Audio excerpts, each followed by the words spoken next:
Howard, what's up? What's up, man? Good to It's see been a you. little bit. I know. It's Been quarantined. yeah, hiatus. Yeah, I'm not sure how long this is gonna last. I hope not too much longer. Yeah, that's kind of life right now, though, huh? Yeah. I've been a lot lazier with it than I should be, too. I've been trying not to be, but it seems like the laziness is still there. Yeah. Today I went out and actually did like a little bit of yard work, cleaned up my front yard a little bit, but that's probably the most productive thing I've done Gotcha. in, 2 weeks now? 3 weeks now? Yeah, I'd say so. A long time. You need to get that poison bottle out on your driveway there. I know. I think I'm going to Kill those weeds. do, I need to pressure wash my deck anyway, so I think I'm just going to pressure wash the whole front. You got a pressure washer? Yeah. Cool. Yeah, I bought a little pressure washer. I did that the other day, actually. Pressure wash the whole back deck and back side of the house there. Yeah. Yeah. Yeah, mine needs it for sure, especially with Mhm. those now in the springtime. Yeah. Everything's blooming. Yep. You got it good though, because you don't have to take care of a yard really. Not too much. There's some weed eating. No, like, actual push mowing. Yeah. So, we live on stone ledge, so it's I mean, that is true. freaking stone. With a name like that, I guess It's all rocks. what you'd expect. Which isn't bad. I don't care. Yeah. Well, I mean, it looks cool too. It does. I like the sloped, rocky look. Yeah. Very nice. And also, it's not falling into the ditch like my backyard, No. just slowly weathering away. Slope off into the cliff. Mm-hmm. Yeah, I'm going to be at the bottom of the ditch before too much longer. Yeah, man. Japan was cool. Didn't go quite as planned because nothing is going quite as planned right now. Fucking right. Yeah, so we only end up getting to stay for 4 days in Tokyo. That's more than I thought. Yeah. You guys left the U.S. on Monday, right? We left on Monday. So you got We there got what? to Japan Tuesday night? Tuesday about 2 o'clock Yeah. in the afternoon. Okay. And went to the hotel and messed around in Tokyo for a while in the Shinjuku area there where our hotel was at. You know, figured out the trains a little bit. Stayed in Shinjuku though mostly that day and ate some frickin' bomb ass spicy noodles. Yeah. Immediately we just walked to the Kabukiko area where it's got like all these little shops and stuff and found this really cool spicy noodle place that there was no English anywhere on it, no English on the menu, you know, just walked in, the guy didn't really speak English at all. He knew how to tell us that you just pick the water up off the counter if you want water. And I just looked, he had a menu that had 2 pictures on it. And I saw one was like udon, the chewy noodles, you know, Yeah. with like, and it had chili peppers around it on the picture. And I was like, I want the spicy noodles. And he's like, oh, okay, come over here, basically. Come over here, pick 3. 3, he told me. I was like, oh, okay. So it's like all the ingredients that you got to pick, plus whatever was in the Nice. broth already. So got like some clam strips and some different kinds of mushrooms and some cabbage. It was good. Yeah. He asked, what kind of spice? Like 1 to 5. And I was like, give me 5. He's like, oh, spicy. I said, yeah. He said, oh, fucking spicy. Yeah. I'm really sure. spicy noodles, yeah. They were good, though. Liz got the other one, like the regular ramen with like the eggs and everything in it, you know. Yeah. Traditional style, but You can't go wrong there. yeah, it was a good time. The food was the cheapest thing, man. Like, we spent $50 on one meal while we were there. That was the most expensive meal we had, and it was like a shit ton of gyoza and like some edamame and some noodles and like a dessert thing that was like matcha green tea. They said it was cheesecake. It wasn't really cheesecake. It was like a goo. Yeah. Like a wet cheesecake. I know exactly the stuff you're talking Yeah, about. with matcha dusted over the top of it. Mm-hmm.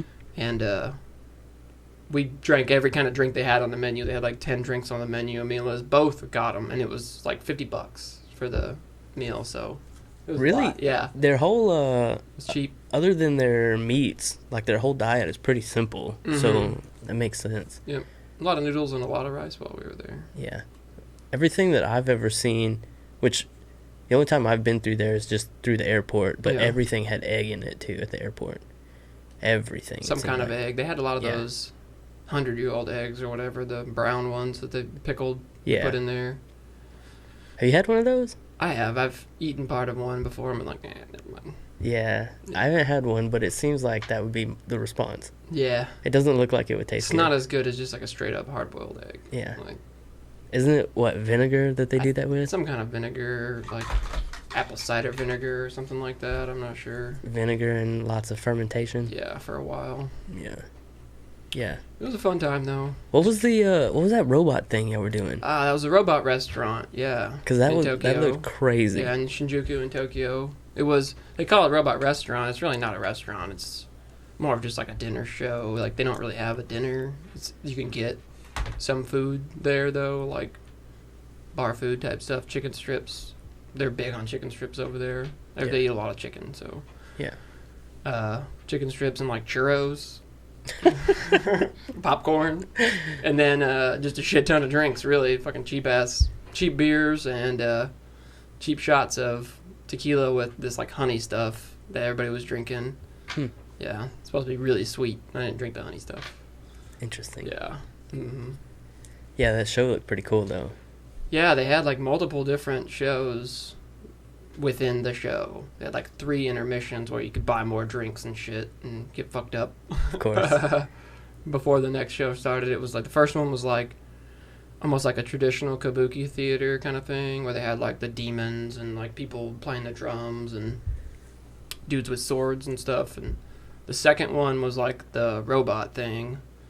It was like robots versus ancient earth deities, like a giant like you saw the picture of Raphael. It looked like fucked up Raphael, the big turtle. Yeah. Like that was a deity, and there was like people riding these giant robots that were like dragons, fighting these people who were just in robot costumes with like shooting lasers at each other and stuff, and fireworks going off in this small place.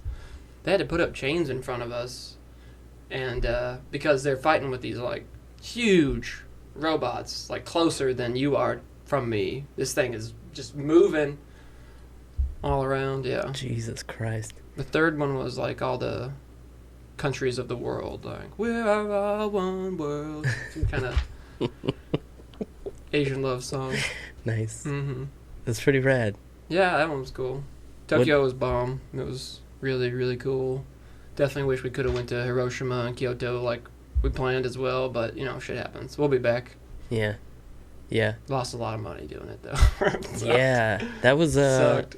Yeah, how did that work out? You just lost all We got of that? some of it back from the hotels, because we had hotels that we supposedly couldn't cancel, but Hotels.com was pretty cool right now because I guess it's happening to everybody because of this COVID stuff, and they have rules around that because we wouldn't have left. Mm-hmm. Like we were both pretty stressed out about it. Liz was really stressed out about it, and when we got there, like we forgot about it for like 2 or 3 days, and then when we got there, Liz signed up for like an alert through the embassy, and they emailed her and was like, level 4 warning, America's in deep shit right now. Come back now, or you may be stuck overseas indefinitely. And with her work, we can't like do that. Sure. So, had to make sure that we could come back. I was like, fuck it, but Yeah. Well, that's a scary situation to be in. yeah, it is. It was weird. But then we left, and Hokkaido, the big island there, they went down in their rating for warning for the virus because they pretty much kicked the shit out of it over there. They were everywhere you went, there's hand sanitizer on every corner. Every shop you walked into, like they offered us masks everywhere we went. I mean, we were still wearing masks and stuff most of the time. But hand washing stations everywhere. It was definitely, you could tell that that's more of their culture to begin with. I mean, they don't shake hands. They Right. don't like hug each other like we do and stuff here, Yeah. So you Yeah. could definitely tell that they've been practicing that type of social distancing among a city of 35 million people, all the time. Right. So Right. Yeah. Way less contact over there for sure. So that makes a lot of sense. I don't It seems like they would be better prepared for something like that too. They have a Also, lot more natural disasters than we do, like in a smaller confined area. You know, a lot more earthquakes. They don't have, tornadoes, but they do have typhoons, like hurricanes that come through, hit them, and they also have the ever-present fear of another tsunami, or earthquake, right there on the Ring of Fire. So, yeah, that's true. They also, I think it benefits them that they're so, even though their population is really dense and large, their landmass isn't. I think it's a lot harder. It would be a lot harder to help. Yeah. Like with us having such a giant space. Their infrastructure there is built better than ours here, too. Ours is a lot older. In the 50s, after we bombed the shit out of them for 3 or 4 years, they pretty much had to rebuild with the help of everybody, who fought in the wars. All the coalition people had to help them rebuild.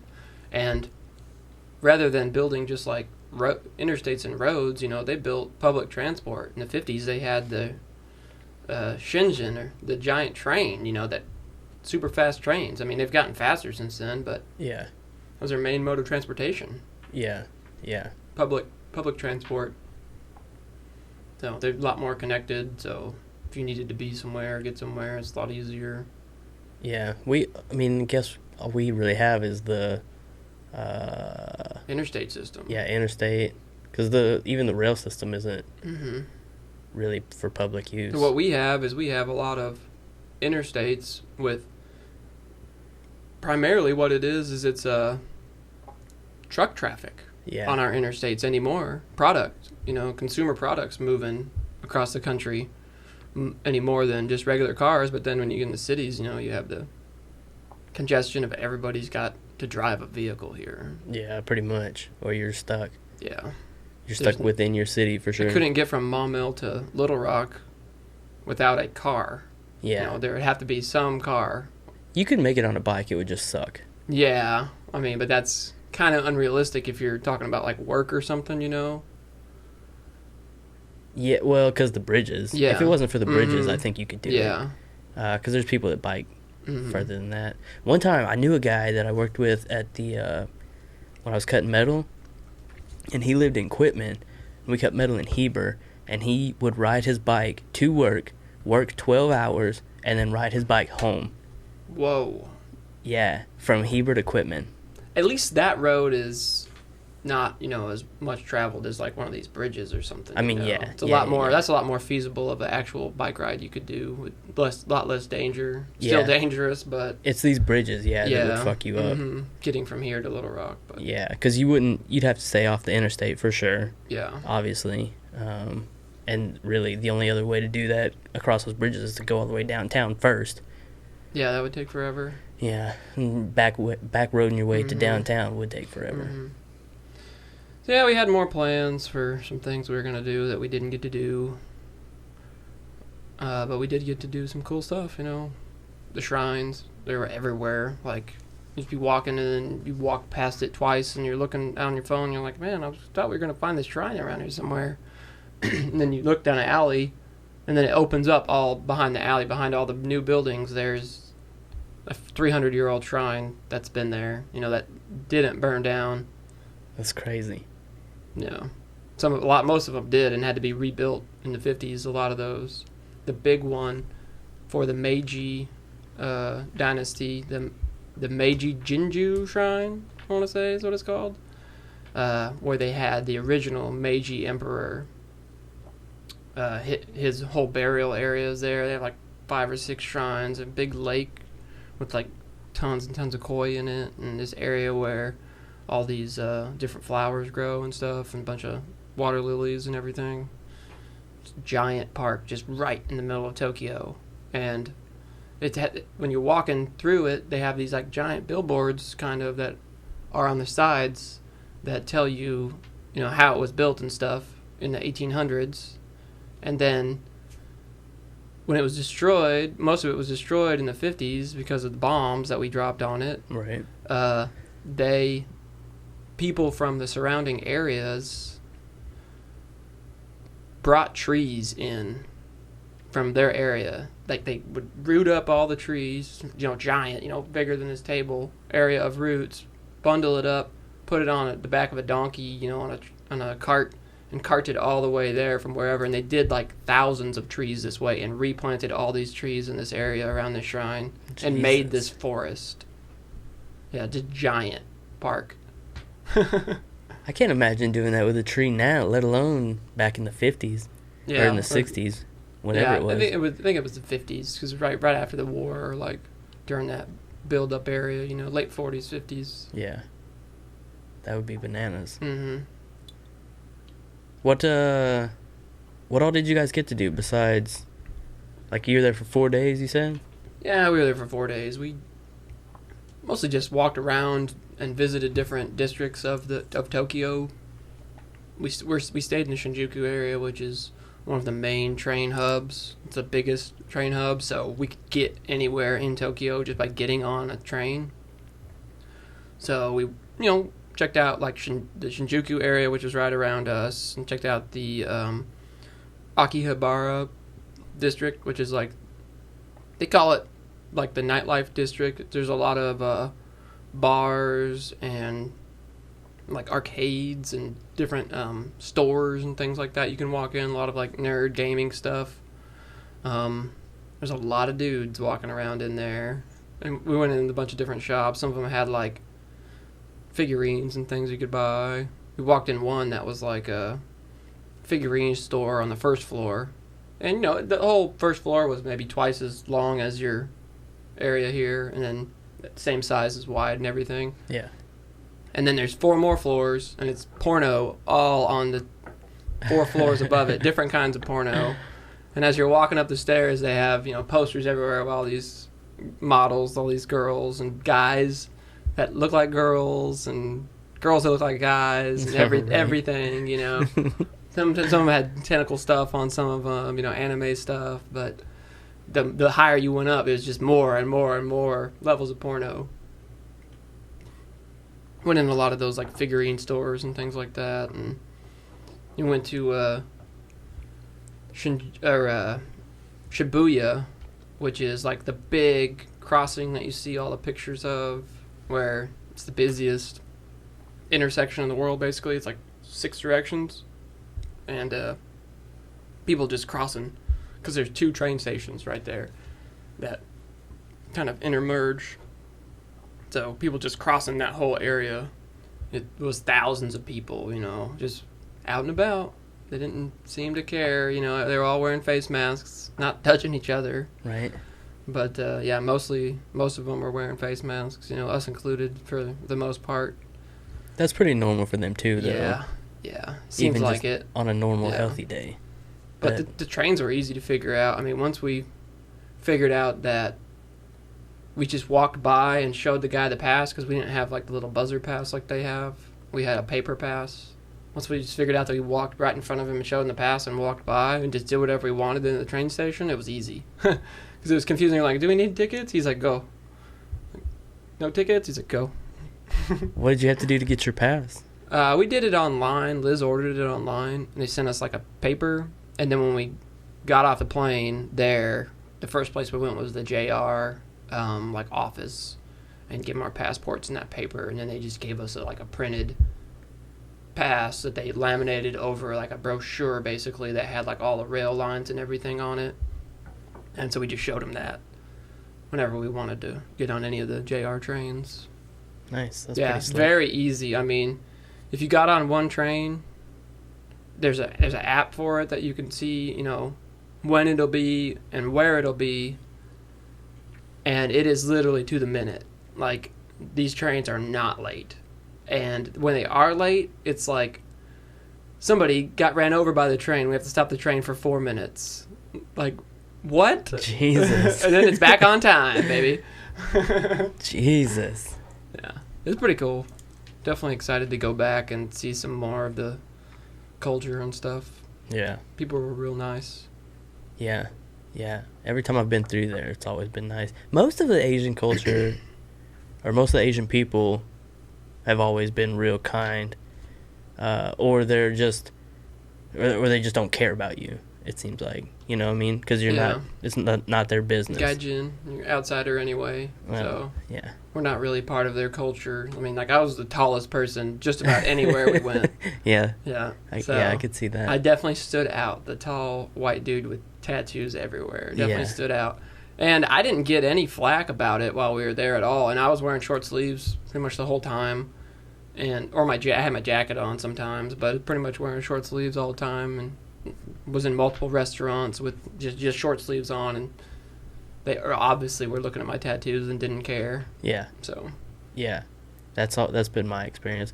Either they just don't even mention them, or they don't care. Yeah. Or they'll come ask you. Every once in a while you get someone that'll ask you about them and want to see them. The only person that asked me about them was a Nigerian guy. Like, had to be Nigerians, because they're in every major city I've ever been to. There's always some Nigerians who are selling something to you, or they are trying to get you to go into a club. And that's what this guy was doing. He's trying to get us to go into a club. And I was just walking and talking. And he's just like walking and talking next to me. He's like, "Oh, you like Donald Trump?" And I was like, "Fuck you and Donald Trump, dude. Like, get out of here. Like, I'm gonna walk away from you, man. Like, quit following me. Yeah. I know what you're doing. Yeah. I'm gonna get drugged by you and your 7 buddies over there. Sorry to any Nigerians, but Yeah. it's always Nigerians." They'll do that.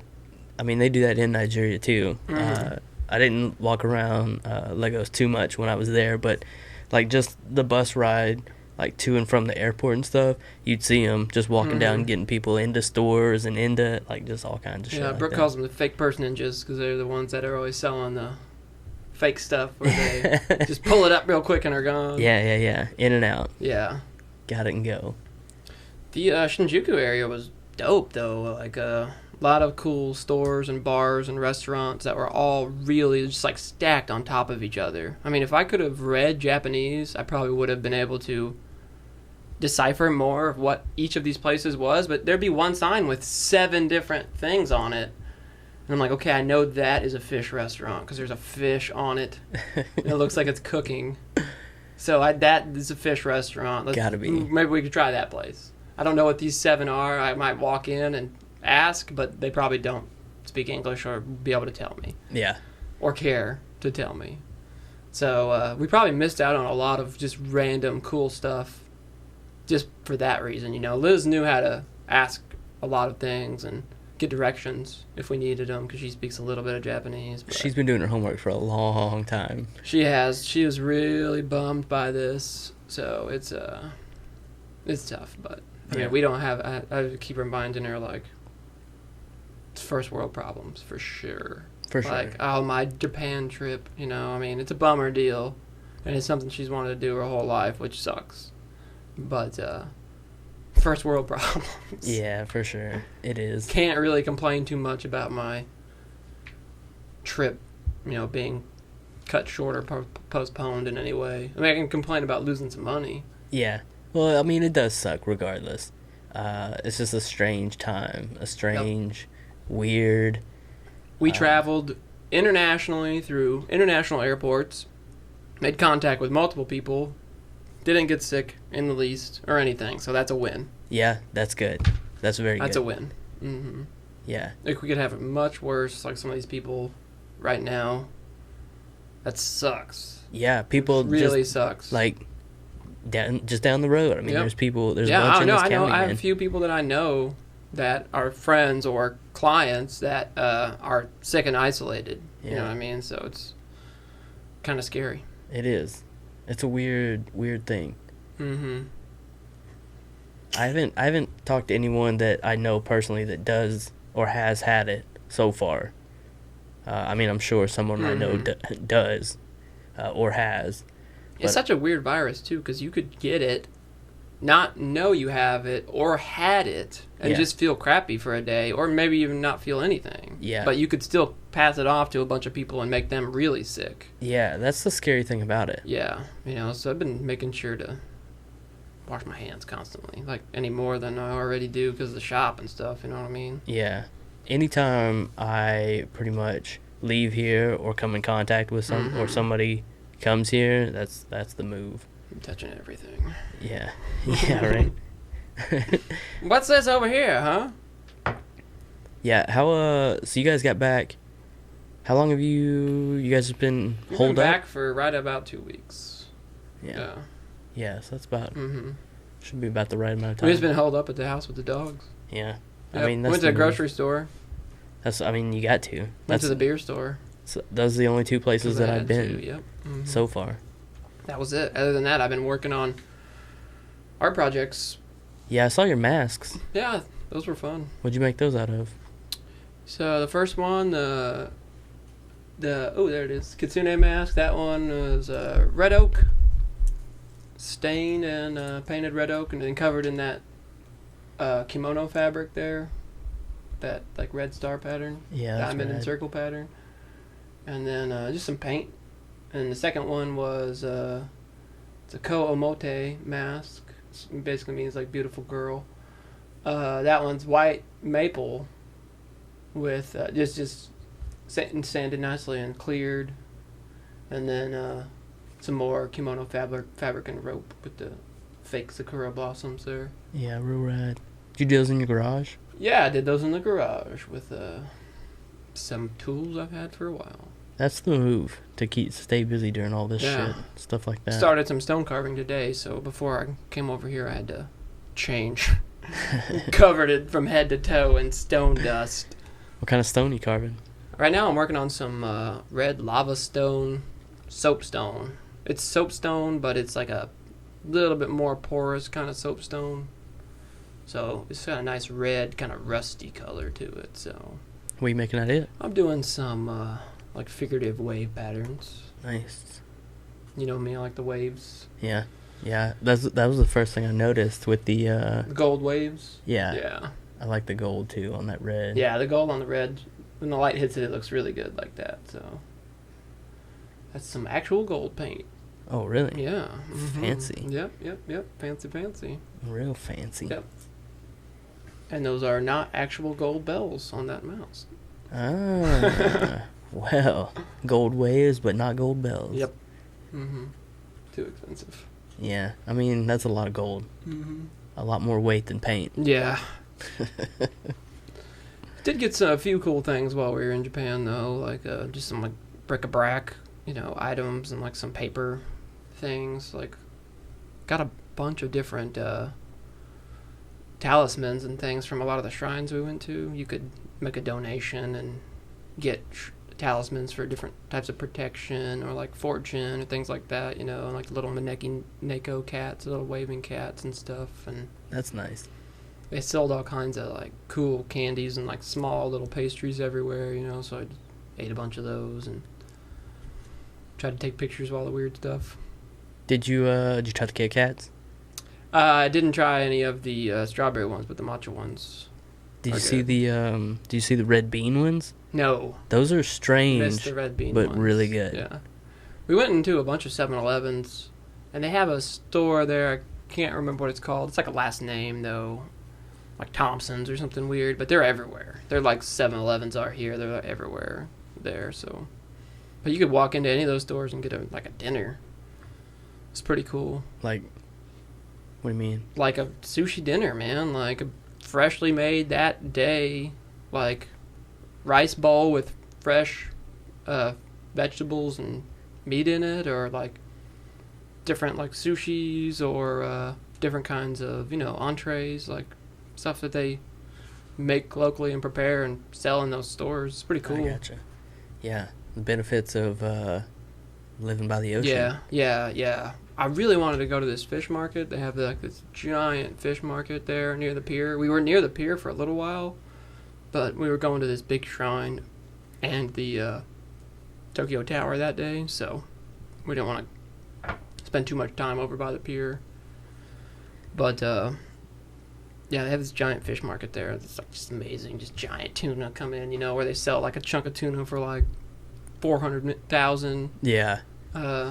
yen. $750,000 for a piece of fish. Yeah, something weird. Yeah. Some of those fish are enormous, though. Yeah. And they pick specific cuts for specific reasons for all that stuff. We didn't get any like crazy fancy sushi while we were there or anything. We had plans to go like do a nice dinner And when we were in Hiroshima, we had a lot more time because there was like less just of everything that we wanted to do in Hiroshima. So we would have had more time for just like nice dinners and things like that. Yeah. So we ate mostly like street food type stuff while we were there, like the gyoza place and like the noodle place. And we went to this European restaurant that had really good like pork loin for lunch one day. It was like pork loin and like a ginger salad and stuff. Very good. I hear a lot of those little, just those little hole in the walls down there are real good. There was a cafe we walked by. It was Cafe Español. It's a Spanish cafe, and I looked in the window and it looked like they had Iberico ham hanging off of there, but it said closed on a big sign in front of the door. And I'm like, damn, that's where I want to be. I want to be in there with that ham.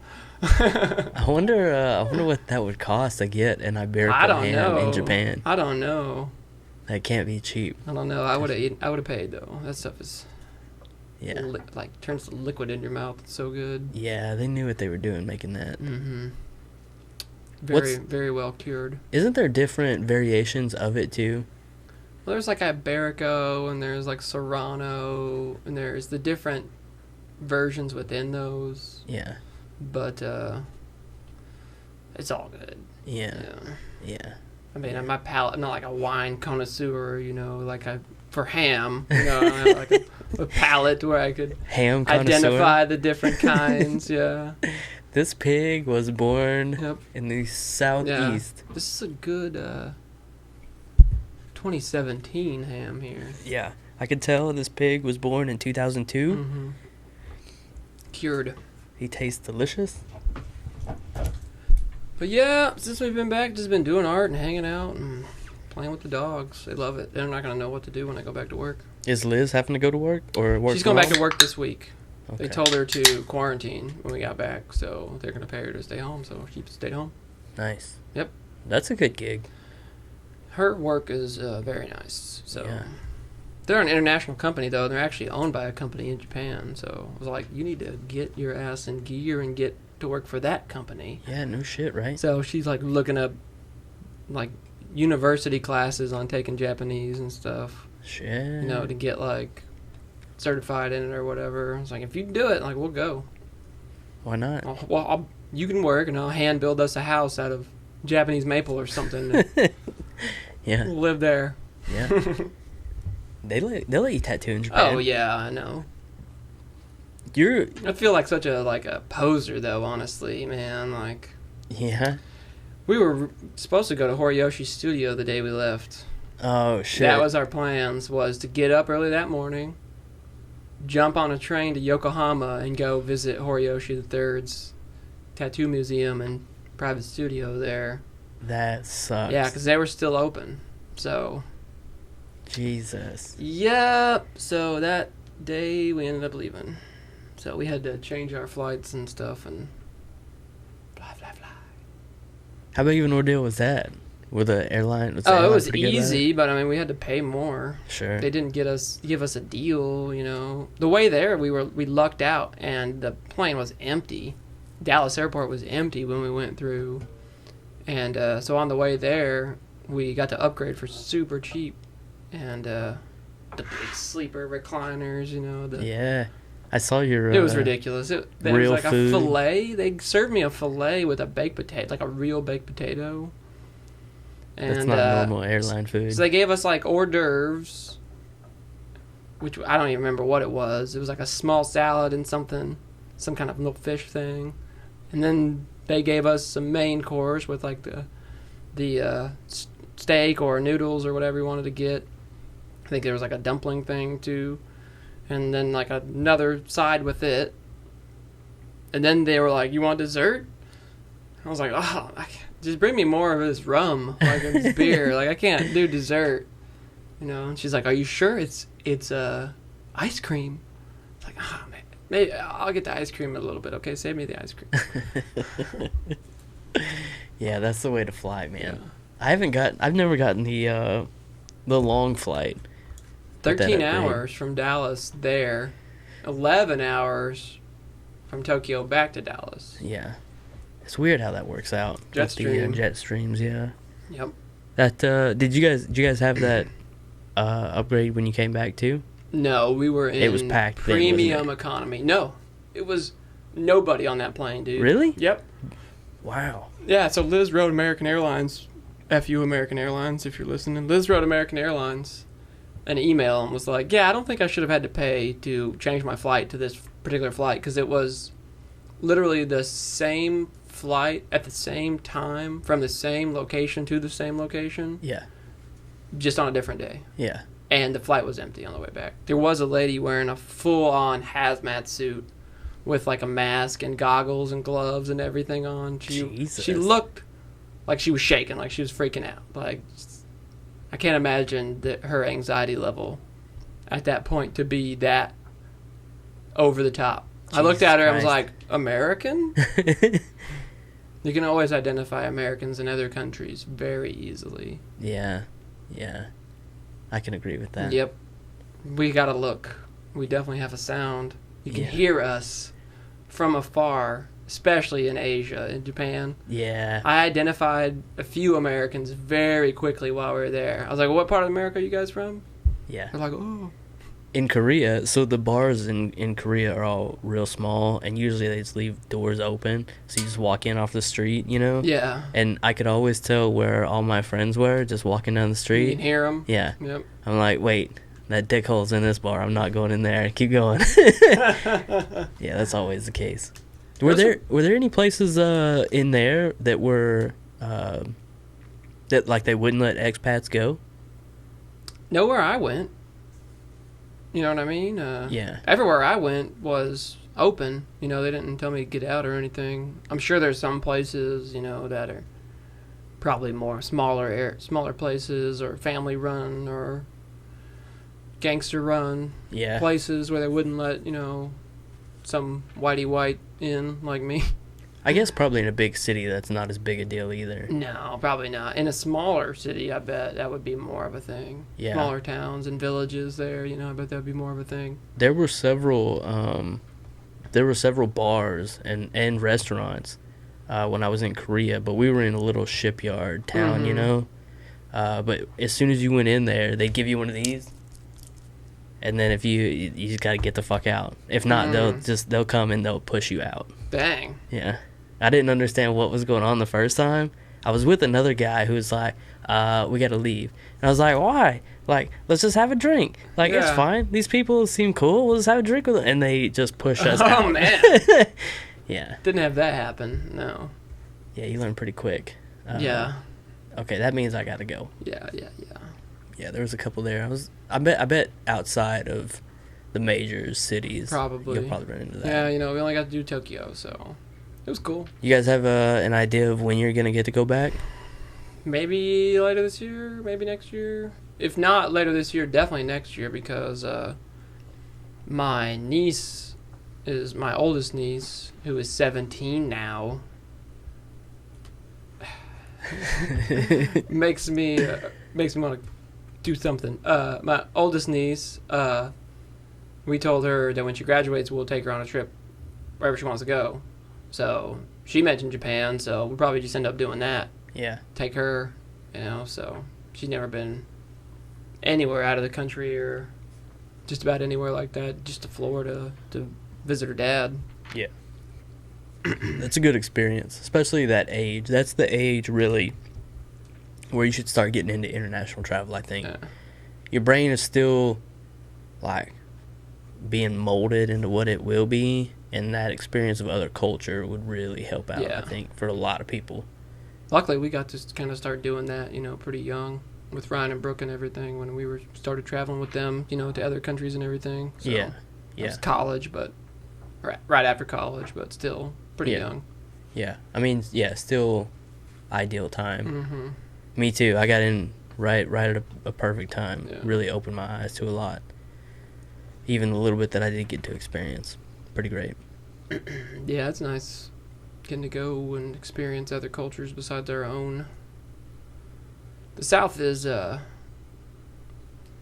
okay to live, but it ain't everything, so gotta get out of here. Yeah, I mean, everything's got its advantages and disadvantages, right? Every region. So it's good to get around and see it all and taste it, you know? Yeah, definitely.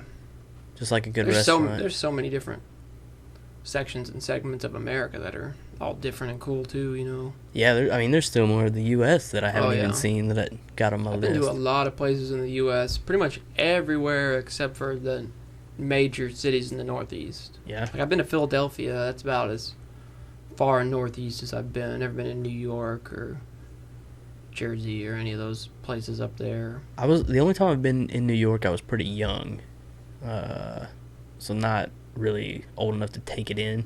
Gotcha. To go really experience much on my own. I do really like Philly, though. Philadelphia's cool, except for the bars. They push you out of the bars at 2 o'clock. Yeah, time's up. 2 in the morning.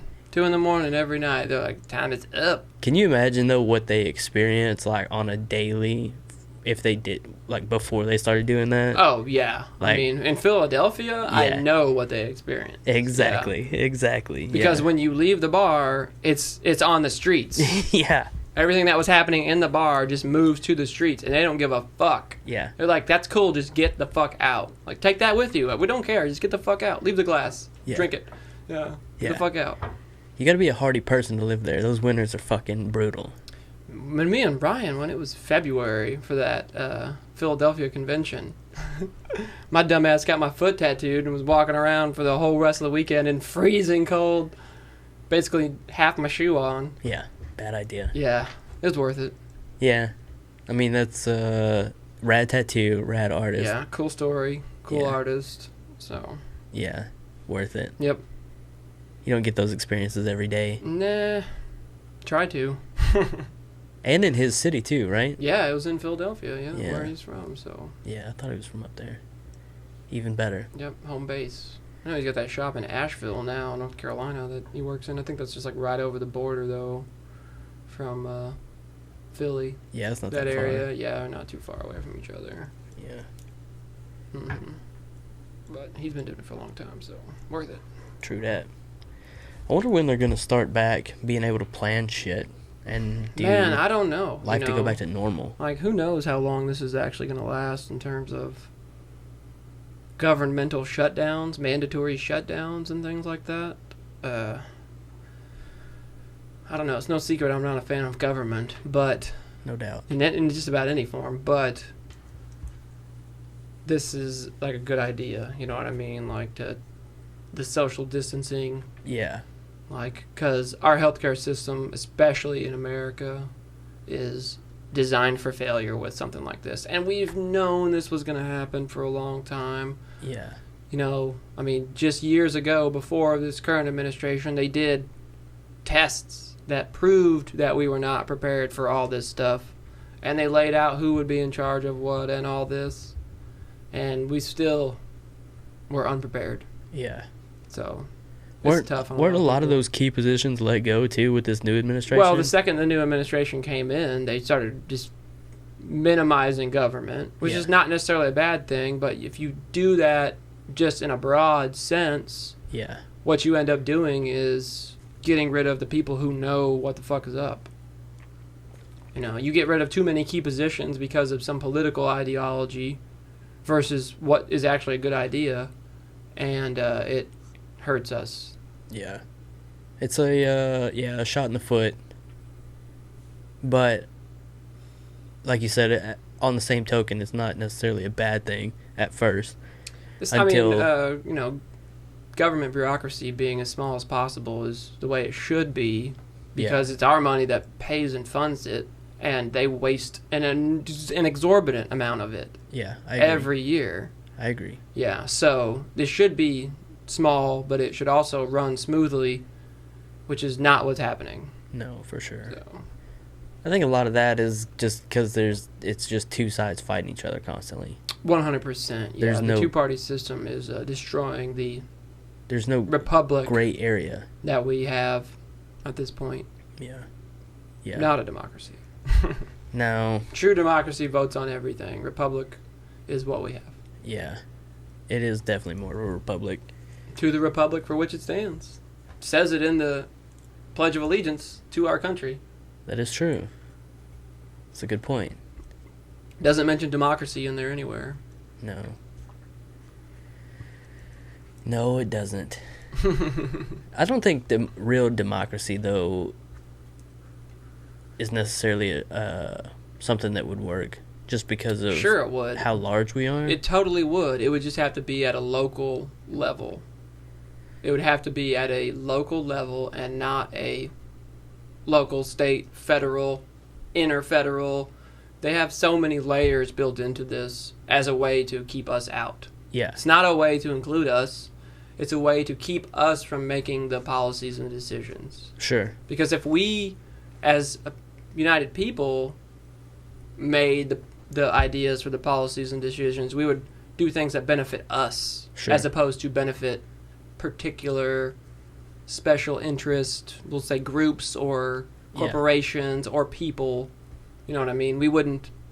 They put that insulation in there and have been building that insulation into our government for decades. Yeah. I mean, it's more beneficial to the politician in that regard. Well, there's a reason you have a career as a politician. There's a reason for that. It's not because you are doing public service, because the public service would be to come in with your new ideas, spread those new ideas, and then get the fuck out of the way of the newest ideas. Yeah. You should not be sitting there for 20 plus years in a governmental position that is an elected position, because it does not benefit everybody. Yeah.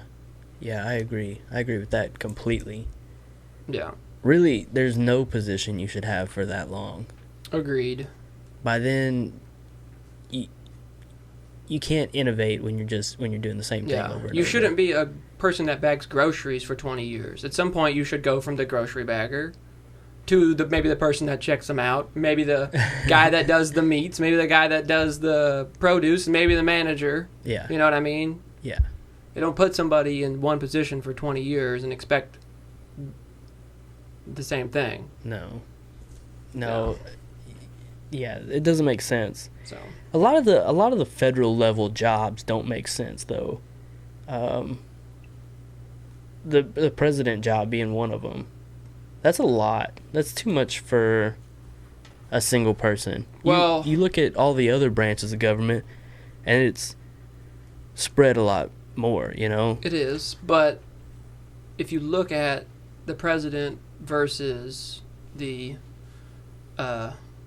Supreme Court versus Congress, what they have been doing and been trying to do is to take all that power and siphon it into as few people as possible. There's a reason you have a majority whip in the Senate, somebody that's in charge of all the Republicans, that's the head Republican. Somebody that's in charge of all the Democrats, that's the head Democrat. There's a reason you have these few people who are in these higher positions of power within that structure. You know what I mean? If they were all equal, like we are all supposed to be equal, it wouldn't work the way they want it to. Yeah. So Yeah, that's true. that's why they have, different, even within like Congress, I mean, they have different subgroups, and different panels, the different, like the Judiciary Council or whatever, like the different subsets within that. The president, what's been happening with the president over the last, we'll say, 45 years, since like the mid-70s, is they have been consolidating more and more power away from the other branches of government towards the presidency.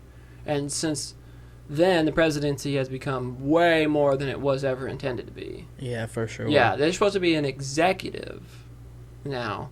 The idea of an executive means you have a lot of people working under you who all have their own jobs that, have those specific responsibilities. The president has become more of a king-type position than a executive. A ruler, yeah. Yeah. Yeah, that is true. Yeah. That's just all been happening with our government because the same people are in it over and over and over again. If you had fresh people and new people, we wouldn't do that. They wouldn't write the laws to benefit themselves because they wouldn't be there for the benefit of it. You know what I mean? If I knew that in 6 years I wasn't going to do this job anymore, I probably wouldn't give the next guy a raise every time. Yeah. You know what I mean? Yeah. Or I probably wouldn't. Knowing that it was going to be your money. Exactly.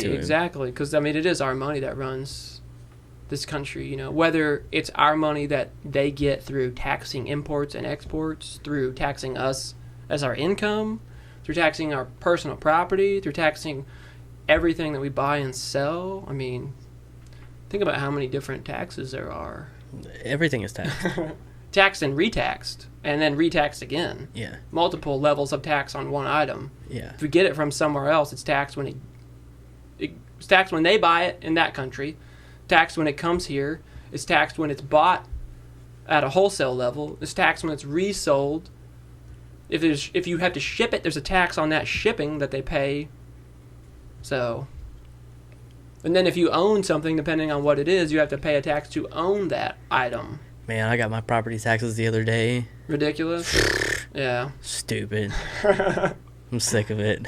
Don't get me wrong. I'm for the idea of like some type of taxation to benefit all the greater good, but that's the downfall, right? That's what bothers me about paying all these taxes. Is that there's not a huge benefit. Well, when you spread it out among so many different things, you have to have so many different government entities to, like, hold that up, which is why the government is so big at a federal, state, and local level. That's why it's so many tiers built into it, because we spread it out. We don't just make it simple and easy, you know. There's a reason your tax returns take somebody professional to do, as opposed to you just being able to fill out one piece of paper and go, this is how much I made. This is what I own. Yeah. Here you go. You know, They have to do it, all the deductions, and you bought this, and this is deducted this much percentage, and fuel mileage, and all these levels. We just try to make it as complicated as possible to try to dilute it so not one person could point at it and go, this is dumb. This doesn't work. Yeah. If we're so confused about what's going on, it's not obvious to everybody that it's dumb and broken. Yeah. Well, it also benefits them in that if you're not real sure and you end up paying more in your taxes. I'm not going to dispute the IRS in any way with whatever they say. If they say I have to pay more, I'm just going to pay it because they have the ultimate power of going, well, okay, we're going to garnish everything you own and your wages, and we'll probably just take your house too because we don't care. Yeah. Well, they don't have to see you. Yeah, well, they're not a person, they're a thing. Yeah. So it's the same thing with really living in the U.S. is a lot like working for a giant corporation, in that you're a number, and you're expected this, and if you don't do it, see ya. Yep. And it could be worse. I mean, it could be. We could be less of a cog in a wheel and more of a child in a foreign country who gets murdered by a band of armed people. Yeah. Which is a lot of countries. Yeah. In the world. I mean, with this whole situation we're in now, I have been sitting on my couch, watching TV for the last several days, comfortably, in the middle of a pandemic. Also, we have like news and information being fed to us all the time, so we're like on top of shit for the most part in terms of what's actually happening. Most people are actually on top of that. A lot of parts of the world still you don't have access to information outside of your immediate group or what you can easily access. There's not internet everywhere like there is here. I'll be honest with you, part of me kind of wishes that it was, though. I think we're fed too much, man. Oh, I am of the and I'm a hypocrite because I live in a modern world and I like modern amenities, but the older I get, the more I want to just move to the woods, cut all ties with, not necessarily everybody I own, but everything I own, like devices, electronics, things like that, and go back to a much simpler form of life. I would be fine with a subsistence-style living because I feel like it would probably be more fulfilling. Yeah. Maybe to my soul, if there's a soul, more fulfilling to my soul. Yeah. But this whole rat race of life kind of thing, it's a mental illness, man. Like, human beings are not supposed to be put into rooms and boxes and given quotas and given, these kind of constricting, viewpoints and goals based on outside influence. We're supposed to be exterior type individuals, who communicate within each other, work with each other, and with nature and live with nature. And we've come so far from that as a society and a culture and as a race as well. So at some point it'll go back to it though, because time is cyclical. So we started from ape men. We'll probably go back to something like that at some point once all this shit just comes crumbling down. Yeah. I mean, just look how big of a dent this has put in everything right now. Yeah, I mean... And we're not even monetarily. If you just look at it in terms of, like, other effects, sure, everybody's lost a lot of money because of global economies, but more so what we've lost is, like, the idea of safety and the idea of, like, health and, like, our societies working, like, as they should, the whole cog in the wheel is like freaking jammed with a log right now. Yeah. Yeah, and everything is still trying to turn, but just grinding off teeth. Yep. It's a weird thing, man. Yeah. We haven't even seen, I don't think this is gonna play out for a very long time. It's gonna play out for a month or two, at least for sure. Once the sickness dies off, we're still gonna have effects of this going on. Well, yeah, I mean, just for look a very at your long time. 401k or your IRA. Just look at that. You can see the immediate effects of it. Oh my God. Jesus Christ, man. You want to talk about it? No. Yeah. I was doing so well too. At least it seemed like I was doing well with imaginary numbers. I know, right? That's the thing. Big fake numbers. Big fake numbers. I think it's shitty that in order for me to pay less taxes, I have to deduct some of my money every year and put it into this,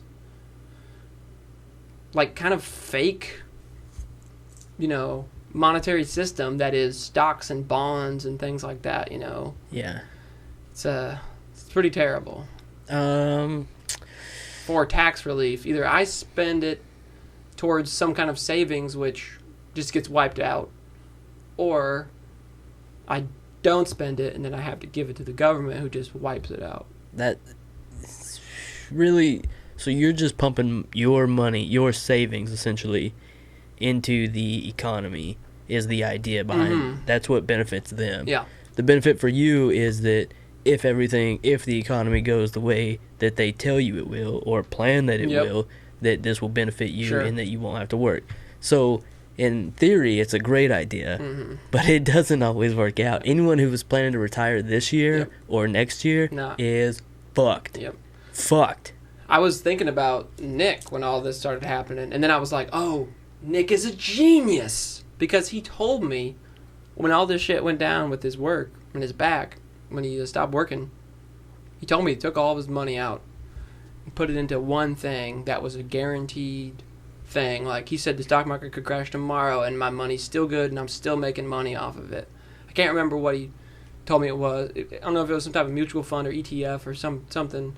I can't remember exactly what it was. I'll have to ask him about it again. But that man's a genius, because he knew this shit was going to happen and saw, like, this is my hundreds of thousands of dollars of retirement I've worked my entire life for.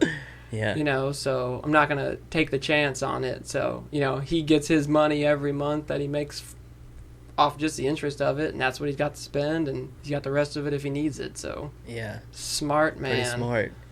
That dude's been around the block a time or two. Yeah, he's been through enough to know what's up. Yeah, he knows what he's doing. He's got a good plan. He's smart. I need to hit him up, see what's going on. We need to do poker. We need to. Sometime. Rob was over here not too long ago, and that's what he was saying. I was like, yeah, I'm we definitely can do less than down 10 people. Yeah, right? That's the trick. Yep. 10 or less. We won't tell them. Nope. We'll put the dogs on the porch out there to guard. And then if they start rolling up on us to break us up, we'll hear them first. Yeah. I saw some guy in Kentucky, I think, got arrested having like a big party or something against governor orders. He had a party one night, and the police came and told him, and he was like, all right, we'll go ahead and leave. And then like the next night he did it again, and it's just like, fuck you. Jesus. They're like, cool, come with us.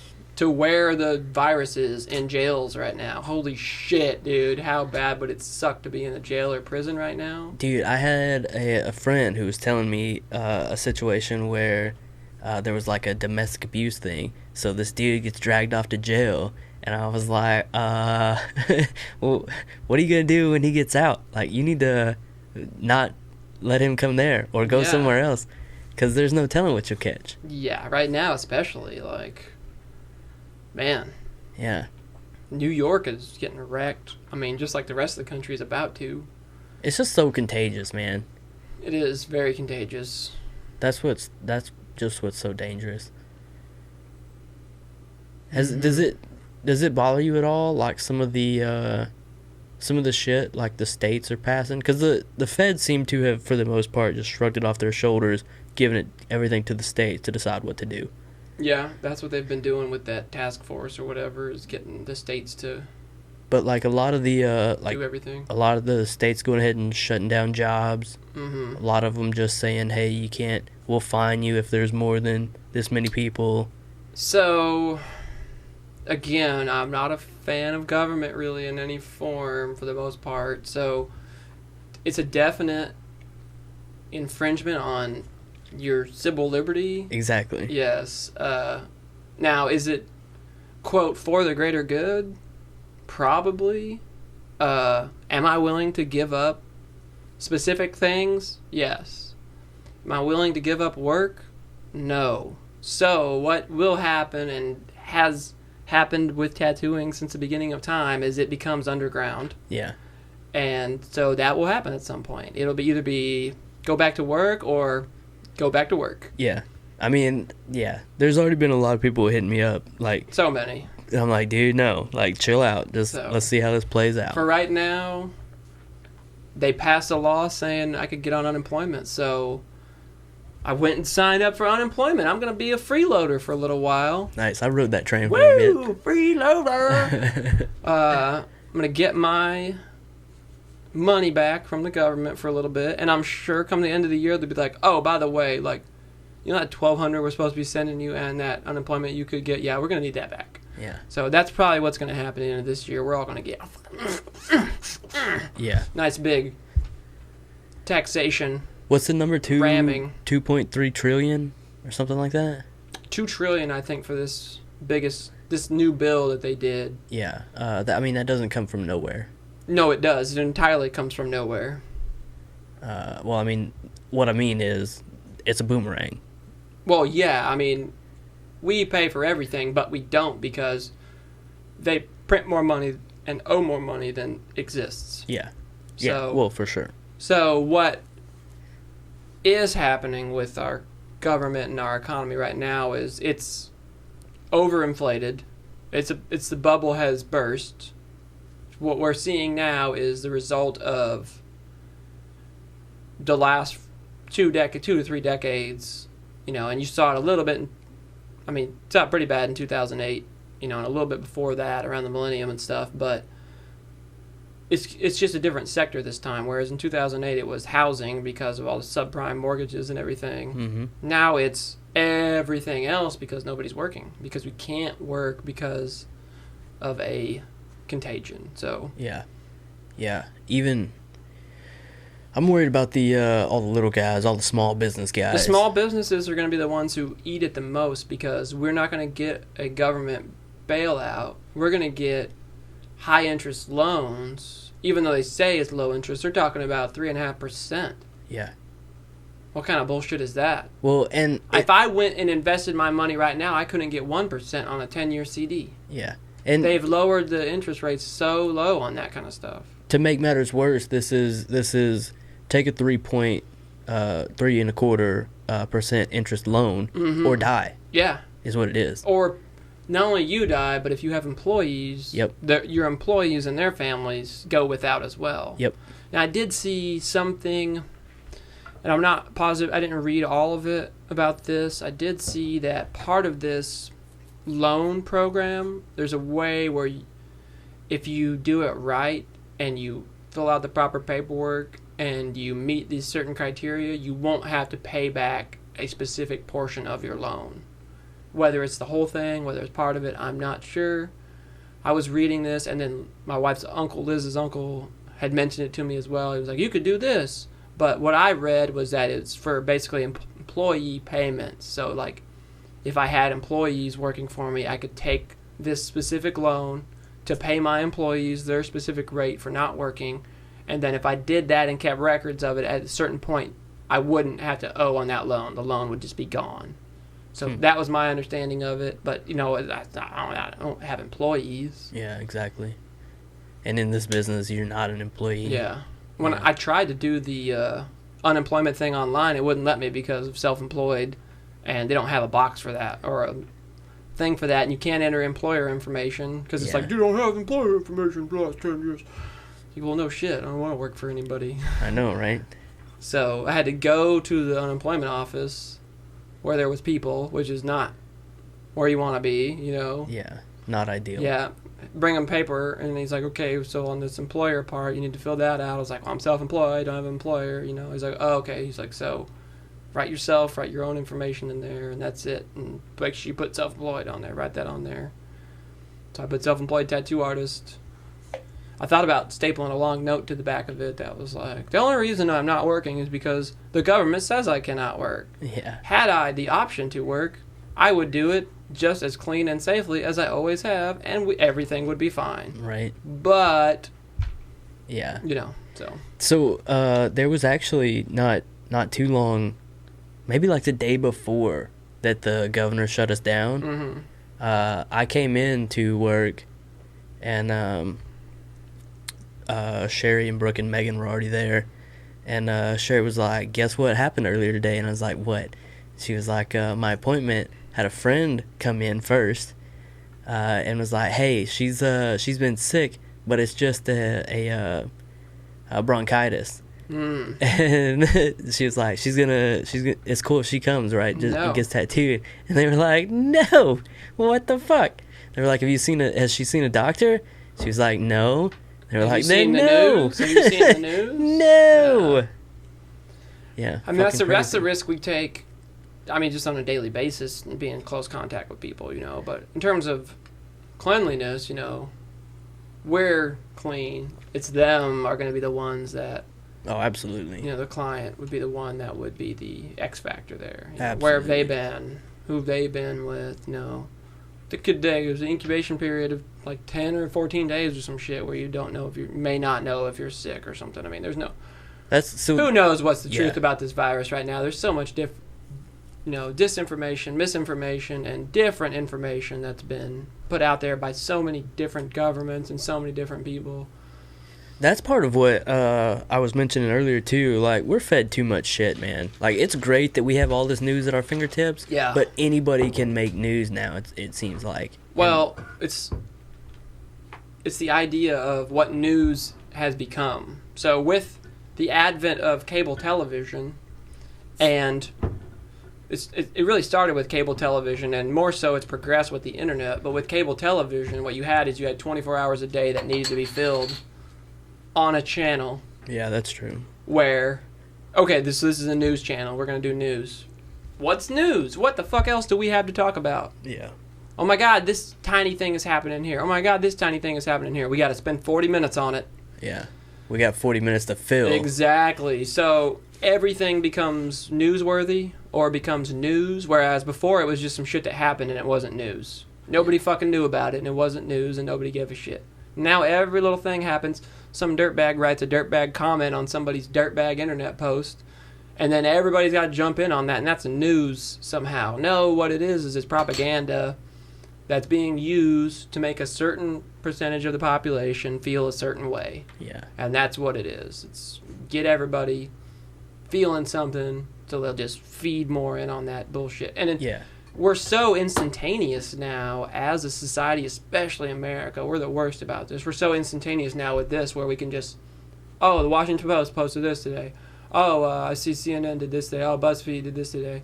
We just have everything at our fingertips. Also for them, it's all about, it turns into dollars because the ads. It's all about the clicks and who's looking and how many are looking. It's all about what you can put in front of people's face. So that ridiculous shit catches a lot of attention. It does. Catches a lot of dollars. Which is the main reason we have the president that we have right now, is because I'll give him credit for this because he's been doing it for decades. Him and the people he puts around him know what to say to elicit not only the biggest reaction, but the biggest reaction from the people who oppose it, which in turn makes everybody notice it. Because if you have somebody who says one thing and another person standing on the other side screaming something else at them, everybody's paying attention to what those two are saying to each other. Yeah. So that, I think, is one of the biggest reasons that, Well, it's the child screaming in the supermarket, right? Sure, everybody looks. Like, everybody looks. Because, what the fuck is going on over here? Exactly, yeah. So. But it's just a little fucking kid throwing a fucking fit just to get that attention. But now it's on such a level to where it's micro doses of that every day. Like, we're doing mushrooms all day long or something. Yeah. And it's fucking micro doses of it. Yeah, so, it's too much. It is. It's bad for our brain. We're turning our brains into mush with our phones. It is. Also, 4G and 5G technology is killing us. So, it was either today or yesterday I read something about that. I mean, I'm not going to get into too conspiracy theory on it, but there's some theories, and these are from some pretty reputable people that have done some definite scientific research on the subject. But if you look at certain points in history of the world and the history of humans, there's specific points in modern history where we have had vast declines in health, whether it's viruses or some type of plague outbreak or some type of bug or some type of war, and it typically has to do with some new form of technology. We invent some form of technology and it ends up killing a vast portion of us, and then we figure out, okay, we shouldn't do that, and we correct it. Sure. So, I mean, we've done it with microwaves and radio waves. Those are... Radio waves passing through your brain is not good for you. No. Whether you think it is or not, it's not good for you. Just like microwaves isn't, X-rays isn't. Radiation, it takes a while for people to figure out that shit's bad. Yeah. It doesn't just happen overnight. And when you have new forms of technology that use things that either can be seen or can't be seen that affect not only just humans but the environment around them, it can cause some weird fucked up shit, to happen. I mean, our cells respond to electricity and they respond to outside influence of signals. Just like we respond to UV light from the sun, we respond to electromagnetic signals. And they can make your cells do some weird shit, like create a antibody or a virus that wants to kill a certain, signal or something. So we can definitely cause our bodies to react to a signal or some type of outside influence. So yeah, it's weird. All throughout history, it's always been technology and war basically feeding on each other. Well, yeah, I mean, the main driving force behind a lot of economies, if you date this back to the beginning of civilizations, was war. I mean, pillage and plunder, take what they got because we don't got it. Yeah, now we have it. So how do we take your shit better? Well, we make a better item to kill you with or to steal from you or, so forth. And technology, it always ends up killing us as humans. But at a certain point, we will surpass humanity in the form of technology with, like, computers. I mean, quantum computing is a thing now, man. I mean, pretty soon, what is a consciousness? Our consciousness is going to be on a computer program. Siri knows so much about me. She could answer questions about me now. Yeah, probably. Just from my viewing habits. What are my viewing habits? Big tits, tattoos. Yeah. Yeah. She's got weird anime things, dogs, corgis, sure. Beer. Yeah, Siri could point me out of a crowd real quick. Yeah. Yeah. Isn't it like now I get shit It's just the way the algorithm feeds shit to you. Algorithms and in computers, everything. man, yep. Is very creepy. Like, hey, here's shit you'll like. Oh yeah, you're probably right. I think I will You like this. probably are right, yeah. A Dragon Ball Z hoodie. How did you know? Yeah. Oh, because I click on things about Dragon Ball Z at least once a day. And Come hoodies. On, get out of here, yeah. Fuck. Damn you, technology, making my life so much easier. That's the thing, right? That's the thing. Because that is convenient. Yeah. I mean, Joe Rogan said it best. He said that if aliens were looking down on us, what would they see? They would see a race of apes or monkeys that use technology to improve their lives in some way. We use technology. That's what we do. We use tools and technology. Yeah. We create tools. We create technology. That's all we do anymore. Yeah. And that's what we base our lives around, tools and technology. Essentially, it all boils down to $1. Yeah. Essentially. When you get to the root of it, that's where everything really lies. Well, more so than the dollar. I mean, it comes to, animalistic needs, which is eat it, fuck it, kill it. Yeah. So the dollar provides all those things. Yeah. Much more easily. Yeah. Uh-huh. Yeah, it's a weird thing, man. Yeah. You get the money, then you get the power. But here's the kicker. Can you just get, if it just ended today, if all the satellites shut down? Oh, I wish. I really do. I'm not joking, dude. How far do you think you would go? How far I think I would go? I know exactly where I would go, man. I got that planned out already. I don't mean physically. I mean what's you can make it with no more technology, Sure. no more computers, no more phone. Yeah. The only thing I don't think we can make it without as a society would be means of transportation. Yeah. I 100% believe we could go back to a no electricity society. I 100% believe we could go back to a no computers or technology like this society much easier than a no electricity society. Because electricity just provides basic things like heat and refrigeration. Those two are big, though. And light. Those three. All three are big. Those three are the most important of all those for human survival. Because with light, you have more time to do anything. Yeah. And with heat and cooling, like with heating and cooling, refrigeration and heating, you can make food last longer and you can cook easily, or, you can warm yourself up if you need to. Yes. Especially in the South, it's hot here. It's very hot. Yep. And there's times up north it's very cold. It is, yeah. I think if you take electricity away, I think there's a lot of people that won't make it. Oh, for sure. You could take a few simpler things away and there's a lot of people that wouldn't make it. I think technology going away, a lot of people aren't going to make it. Only the strong survive has been a thing for a long, long time, and we've broken it, and, I like all our fellow men, and it'd be nice if we could all live forever, but we can't. We are but specks of dust floating around in the cosmos, so who really gives a shit in the broad scheme of things if I die today? People do. Sure, but... I do. Sure. People close to you do. Yeah, but... But no one, outside of your circle, nobody does, because they don't know you, right? Sure. But that's the thing, like, with this whole virus situation, right? If we had no technology, nobody would ever know. That's very true. You could die, and I might not know it for months. That's very true. Yeah. It's very true. Until you try to write me a letter. Absolutely, and it never came back. Or try to visit you or something. Yeah. Oh, Randy passed away about 8 months ago. But... Hot out today. Wish we had some electricity.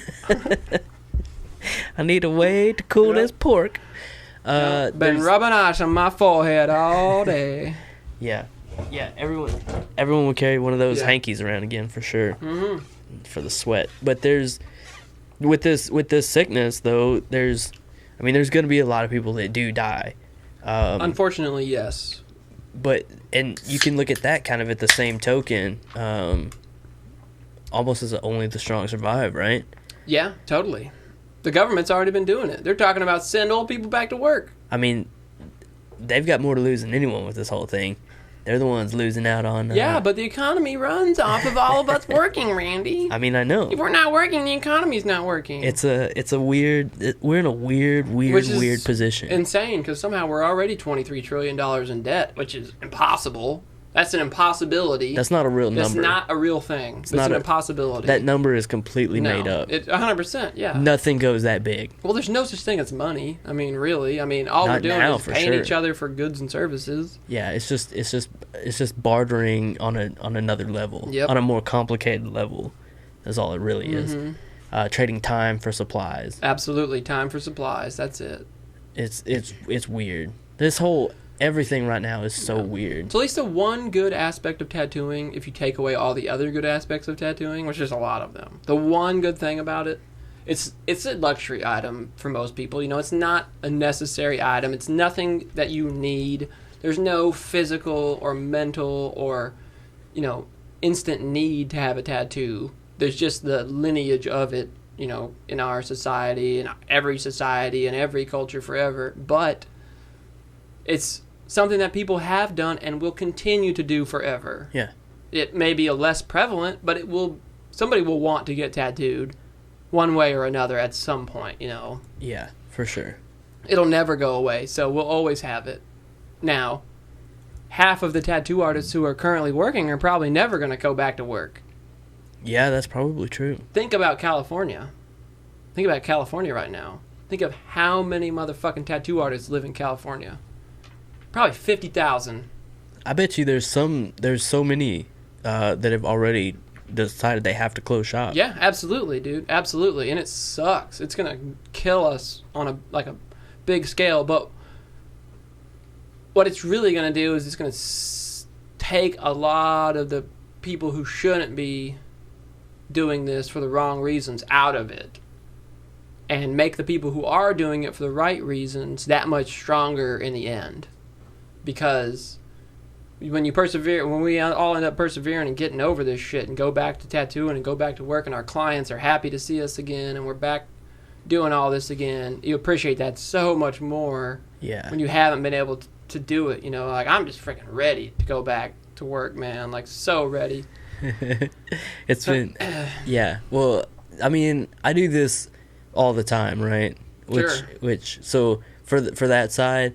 Well, I mean, that sucks because I enjoy tattooing. Mm-hmm. I enjoy it a lot. But I have to take a break every once in a while to go work a real job.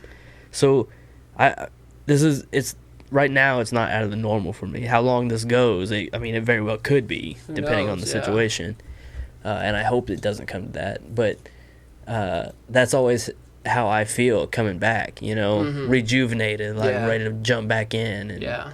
So, you know, I'm sure a lot of current tattoo artists won't be tattoo artists when this is all over and done with because there'll be less of a demand. Yeah. For sure. True. Because, again, luxury item. Yeah. You can't eat a tattoo. You can't eat it. You can't sell it. You can't sell it.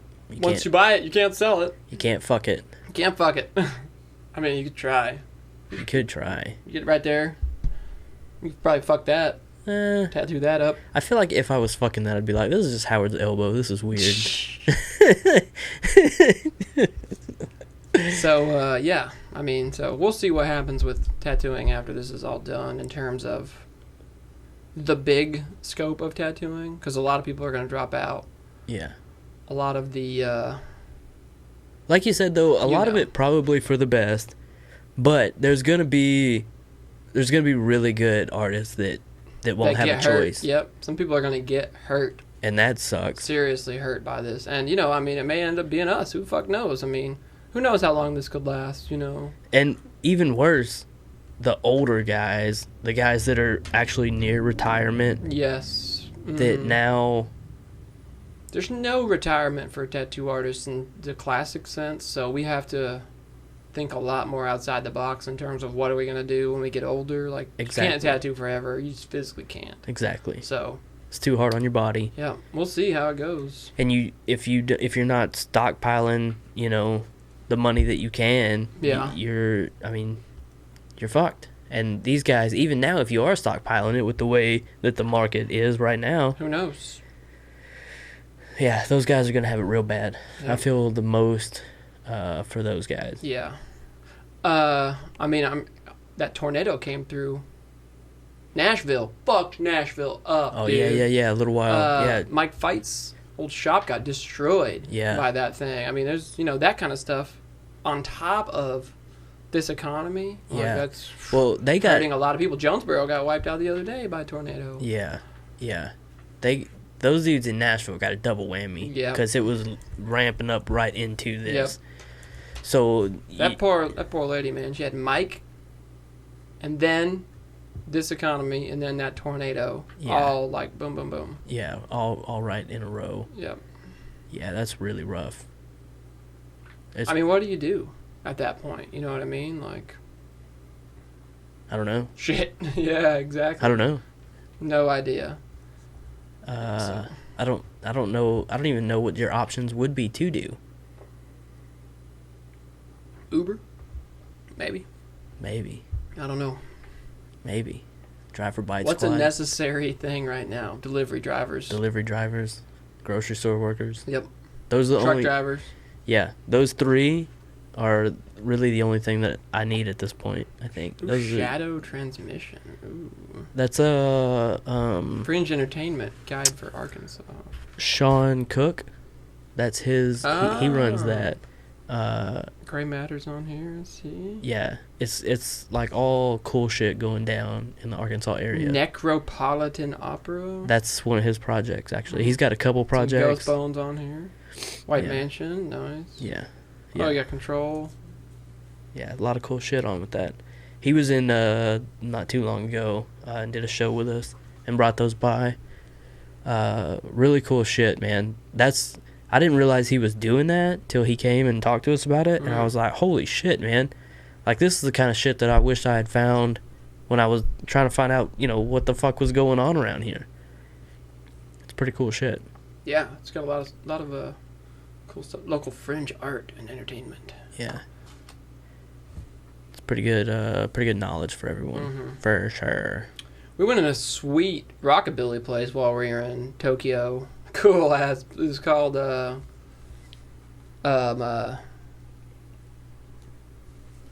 Cream Soda. Cream Soda, yeah. That's a good rockabilly name. Exactly, yeah. Had like a cool cat as their logo, like wearing a leather jacket and shit. Like some pretty cool, like all kinds of like custom combs and like silver shit in there, and like There's somebody with a big pompadour. There was a Japanese dude with a pompadour. Yeah, he was almost as tall as me too. With his hair, he's probably as tall as me. Fancy. Yep, he had a big old pomp on. Yep. Yeah. The rolled up cuffs and sleeves. Yeah, that's a funny thing for that to carry to that culture. Oh yeah, they love the rock stuff over there, man. Because it's really kind of the opposite of their culture. Definitely. Well, everybody likes outsiders, like to a certain extent. So sure, it's new. Something to do. Yeah. Are those prevalent over there? They got several of them. I don't know. We saw a few like kind of rock places. And like I said, if we could have read those signs, we probably passed 100 of them. You know what I mean? Like there were so many just things to look at. Yeah. It was definitely overwhelming to where you're like, I don't know what the fuck that is. It looks dope. Like just random places. Like in the Kabukiko area of Shinjuku, they have like the adult entertainment areas, like where they have like prostitution, because prostitution is legal there except for vaginal intercourse. Everything else is legal. Interesting. Yep, completely legal. They had like all these billboards for like call girl type stuff and like nightclubs and dance clubs, and they had, I don't know exactly what they're called, but these clubs where they have these like, we'll call them icons. They're like internet famous people will be in these clubs, and you pay to go in these clubs and interact with these internet famous people. So it'd be like a billboard with like 5 dudes who look like girls, they might be a girl, it might be a guy. It's like 5 people on there, and this one would be like 700,000, 1 million, 1.5 million, 2.5 million, and the 2.5 million's got like a gold border around it, and like the dude is like the sleekest looking anime hair and like everything, And that's like their followers and their likes. Like that's their like internet famousness.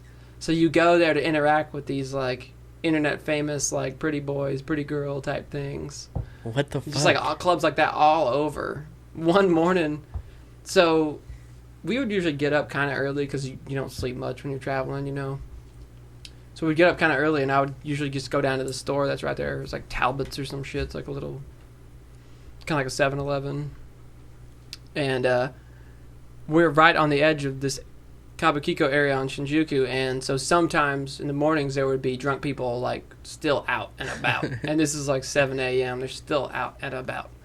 And there's a group of dudes like banging on this cabbie's window and like not letting the cab leave and like, like flipping him off and shit, you know, in one area. And I was like, oh my God.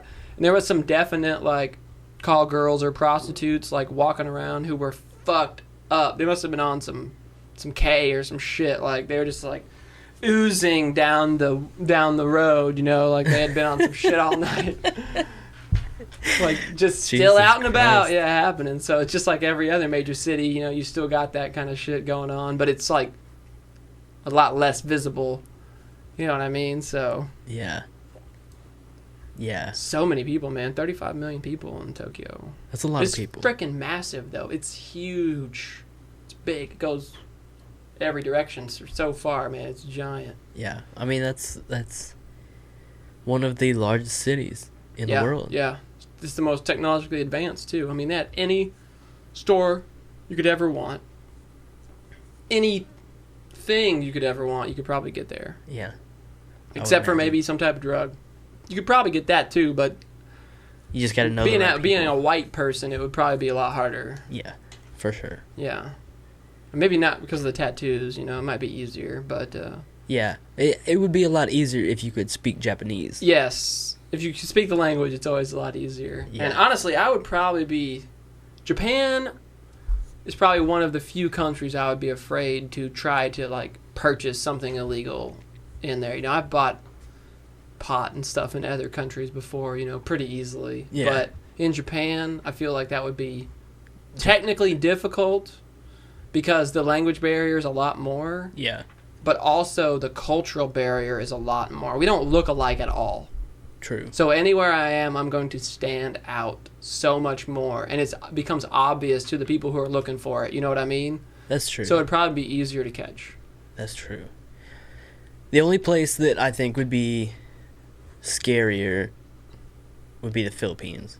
Oh, yeah, for sure. I do not want to ever get caught. Freaking Duarte? That dude will just kill you. He'll just straight up send a murder squad He kills to people kill you. because there's Drug users. like alleged, Yeah. like not even confirmed. That dude doesn't give a shit. Yeah. It's like, oh, this guy over here is a drug dealer. All of his neighbors, you know what they should do? They should get together and kill him. Yeah. Okay. Yeah. And they'll just do it. And then they will. Yeah. And he's like, cool. Yeah. Good job. Yeah. Yeah. Yeah, that's fucking crazy. They had a law for a while where if you were a drug user and you didn't want to be anymore, you could turn yourself in and they would rehabilitate you. Beat you? And then set you back out. Fuck that. All they did was kill them all. Yeah. They just killed every one of them. Fuck that. Like, you turn yourself in just to die. That place does not fuck that around, dude is man. crazy, yeah. Yeah. Russia would be really bad, too. Yeah. I feel like most of Central and South America would be pretty bad, too. Because they're so poor. Anywhere you got caught there, they're going to, like... If you got caught doing some fucked up, some bad shit... Yeah. In Central America, first thing they're going to do is try to get money out of you, extort you. And then the next thing they're going to do is throw you in prison and try to extort everybody you know. Yeah, not only is our government scary because of that, but also if you have enough drugs on you, then all those cartels down there are going to be like, what the fuck are you doing? Yeah, exactly. And then you they're just going to be disappear. after You you. just disappear. Yeah. It'd be hard. That's the scary thing. Luckily, I too. don't do anything illegal ever. Yeah. Not even once. Not me neither. Nope. That's dangerous. Yep. I don't even leave my house because the government told me not to. You probably shouldn't. For the greater good. For the good of everyone. Yeah, the government, you know, they know what's best for us, so we probably shouldn't do anything that they wouldn't advise. Man, it's It's So so... a shot of this Tito's.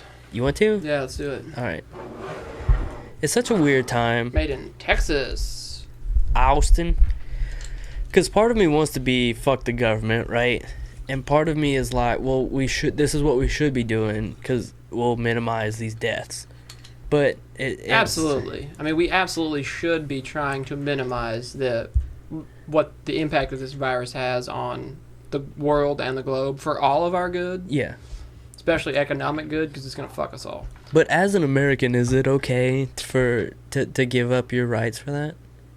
There's a fine line. That's what I mean. Yeah, there's a fine line of it, and it depends on, I guess, are you giving up your right, or are you giving up like a privilege? You know what I mean? Like, seeing more than 10 friends, I feel like is not a privilege.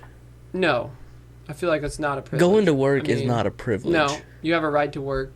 You have a right to socialize, but killing your business. Yeah, I agree. Is totally infringing on your rights. I agree. And there's with a that. lot of businesses that are going to die. I agree with that. Wholeheartedly. And so it's a weird. It's a very weird situation to be in. I don't think that they should be allowed to close businesses with some kind of broad order. I don't think they should be allowed to do that.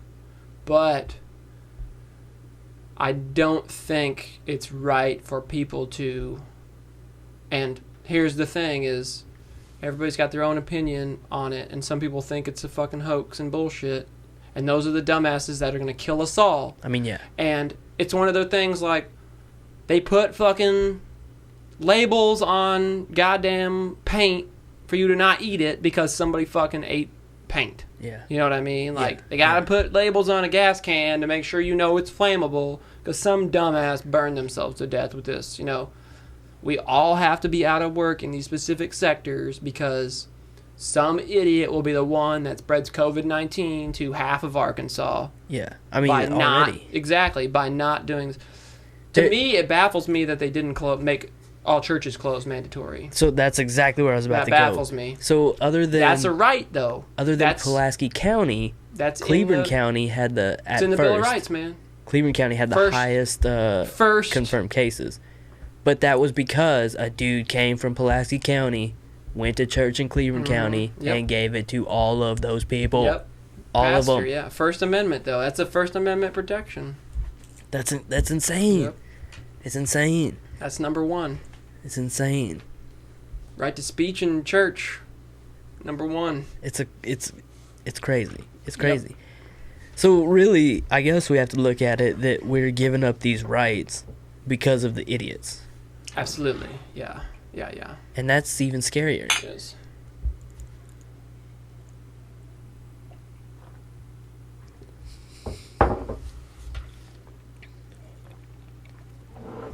That's smooth. It is.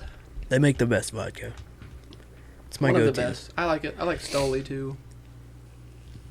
You like which one? Stoli. I don't know Stoli. Stolichnaya. Where are they from? Oh, that Russia. Sounds very Russian. Yeah. Russian vodka. I would Oh. imagine the Russians know how to make vodka. It's good. It's my go-to. It's a red and white bottle.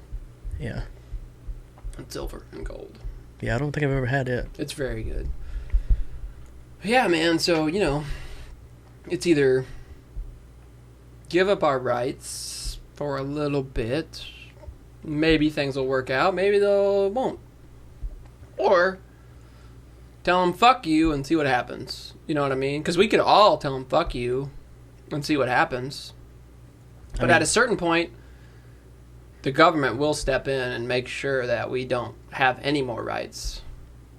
I mean that's the fear, right? Well, it happens systematically and it happens in an increasing fashion. So it's kind of been happening. I don't say kind of. It's definitely been happening. For that's all the shutdowns. Well, it's been happening for our generation in smaller increments and smaller increments. Sure.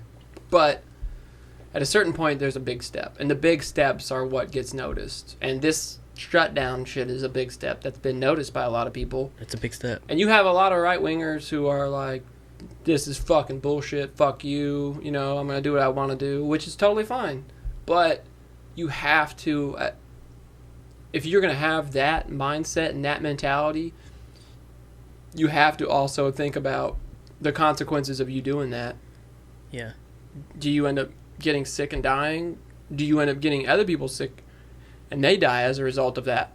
And if you do decide, okay, this is my inalienable right to do this, and you do blank, and you are sick, and you get people sick, and they die as a result of that, and they can trace it back to you, are you on the hook for that? Is that manslaughter or murder? Is that biological terrorism? They arrested a lady in, like, some fucking state for coughing. She was in Kroger coughing on goddamn produce and shit. Yeah, like just like coughing on produce and stuff, telling people she was sick. They arrested her for that. Like somebody they should. very like, well die from yeah, that. absolutely. Like they should. You know, is that biological terrorism? I mean, there's a lot to this. See, it's so tough. There's a lot to this because our society has come so far where we have these ideas and these personal rights and privileges, and they overlap so much in a way that forms our daily life. That something like this comes along that we know and have known could happen, and it just goes, yeah, fucking puts a wedge right in the middle of all that, and it goes, okay, what's important, what's not important, what can you live without? And we take certain things away, you know. So right now we're doing that. Well, okay, so ideally, right, all of us see that, and we're all like, okay, cool, and we all take a step back, right, and we knock this fucking thing out. That's ideally. Obviously, it's not what's going to happen. You got a bunch of dumb fucks out here. Yeah. They just do whatever the fuck they want. It's going to be hundreds of thousands of people probably die over who knows how long of a time period. The worry and the fear, I think, would stem from, like, this. So the government takes these rights or these privileges. Mm-hmm. What's next? Where's that next step? But see, that is always the fear and the worry. And that is what an anti-government person would say and think. That is what a conservative might say and think. But that's also what somebody who's really liberal might say and think as well, because what point is enough and what point is too much? There's no way to know until you've hit that line or you've crossed that line and there's no going back. Yeah. That's the scary thing about it in terms of the rights and stuff, you know. You don't think there's a way to see where the cliff's at? No. And the reason I say that is because historically, that's not how it works. Yeah. Historically, it works like we drive off the fucking cliff, shit goes down, it takes somebody else looking at it to go, yeah, this is fucked up. And then a lot of people get together and decide that, okay, this is fucked up, and then something is done to change that. I mean, you could look at hundreds and hundreds of points in history where that has happened. One of the most obvious is the Nazis with the internment camps and the Jews and all the other people that they interned and murdered. Yeah. Like, okay, it's obvious now that this is not something to fuck with and it's not something we should have done. At the time, the way that they built that up in those people's heads, who especially the German people, was, this is a good idea. This is for the greater good. This is a good idea. This is for the greater good. This is a good idea. This is your leader telling you this. Yeah. He wouldn't lie to you. This is a man that was elected. He's doing this for you. Okay. So he for so your he took, country. So for he your took land. a little bit of power for some other people. Okay, those people had it coming anyway. We're talking about hundreds of years of oppression of our race here. This is right. And then they did it. And then it took other people going, okay, this is fucked up, for that to stop. Because they wouldn't have stopped that. Their whole goal was world domination and kill everybody that's not white and blue-eyed. So, you know, it takes somebody else realizing that. And that is what will probably end up happening with this, is at a certain point, we'll look back on it and go, oh, here's what went wrong. Yeah. So. It's just, it's a scary thing. Because just like you said, they've been slowly insulating themselves from us and slowly controlling more and gaining more power. Yeah. And this feels, where it's been little nibbles, this is a big bite. It is. It's strange to see where this could go from here. We'll just have to see. Because there's not a fucking thing you or I could do about it. Zero. Not individually. Not individually, nope. And even as a whole, I don't exactly know what the ideal situation is to not have this happen. But historically, there is only one thing that will change everything, and that's armed revolution. Armed revolution always changes the status quo. It always changes everything that's going on, whether it's on a large scale or is on a small scale. It always changes everything that's going on. Because let's say we're in a small town. There's a guy who's a total dick in that town. Everybody knows it, right? He's a thief. He's a liar. He's a crook. He goes into a local shop and beats the shit out of the owner of that shop, right? He walks out into the street, tells everybody, I beat the shit out of that guy. The town gets together as a vigilante group and kills that guy, right? This has happened in the past. The town gets together, kills that guy as a vigilante group.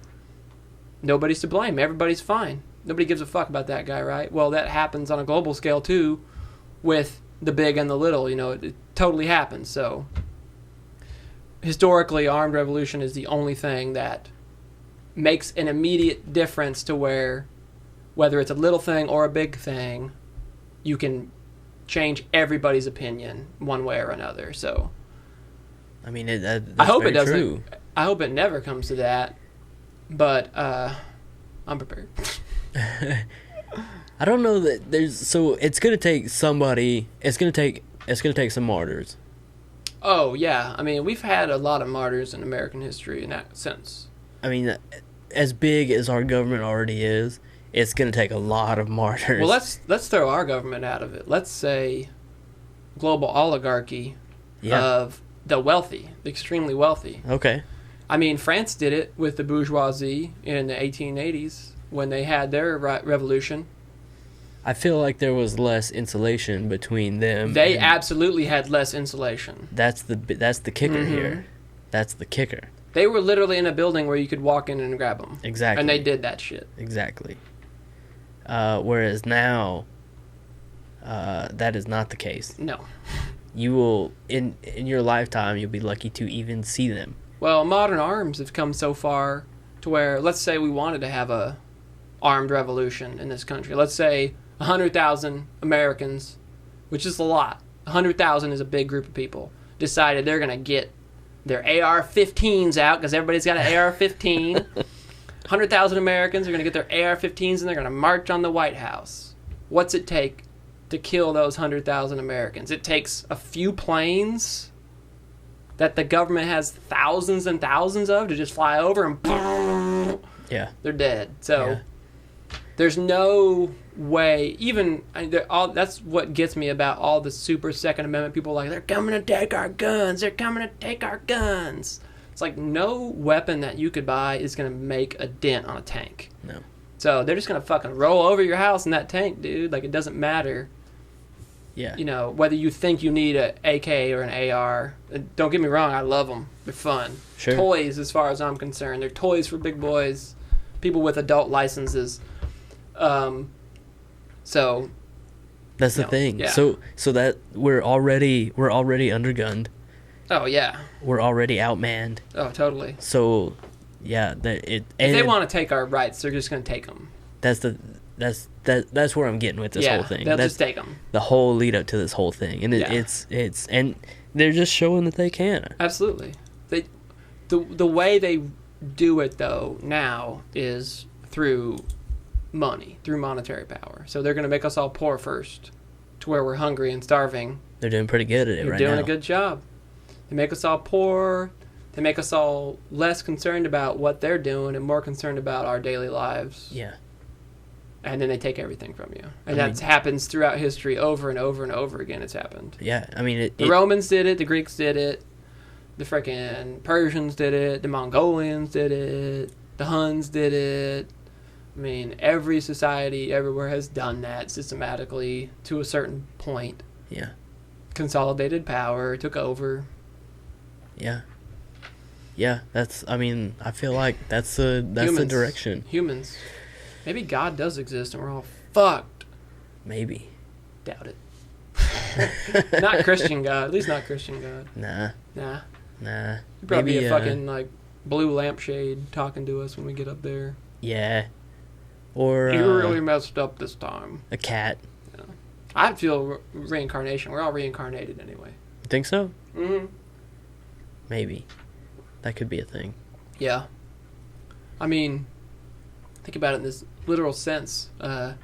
Energy is neither created nor destroyed. Yeah, it's like got to one go of the somewhere. Laws of physics, so it's got to go somewhere. So we'll see. I think it just get absorbed. Yeah, but I mean, it takes a lot of energy for this Earth to move. Got that right. Yeah, that's my thought on it. I don't know.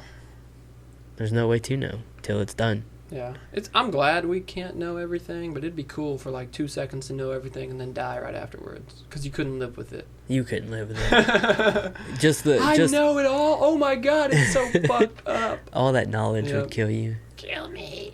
Immediately. Kill me. It's too much. Yep. You got any plans for your rest of your quarantine?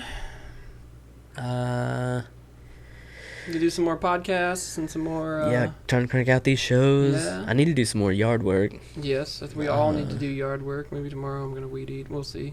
I got to clean up my backyard now. Carve some and stone. Clean out gutters. I got to clean out gutters. You need them caps on your gutters, yo. That's what I've been saying that since I moved in here. Do it. And I'm just... Call them. Call them, tell them, I don't got money to pay you. Yeah. I'm real pretty, though. Yeah, just come do it and send less than 10 people. Yeah, exactly. Send two Guatemalans. We'll have it done today.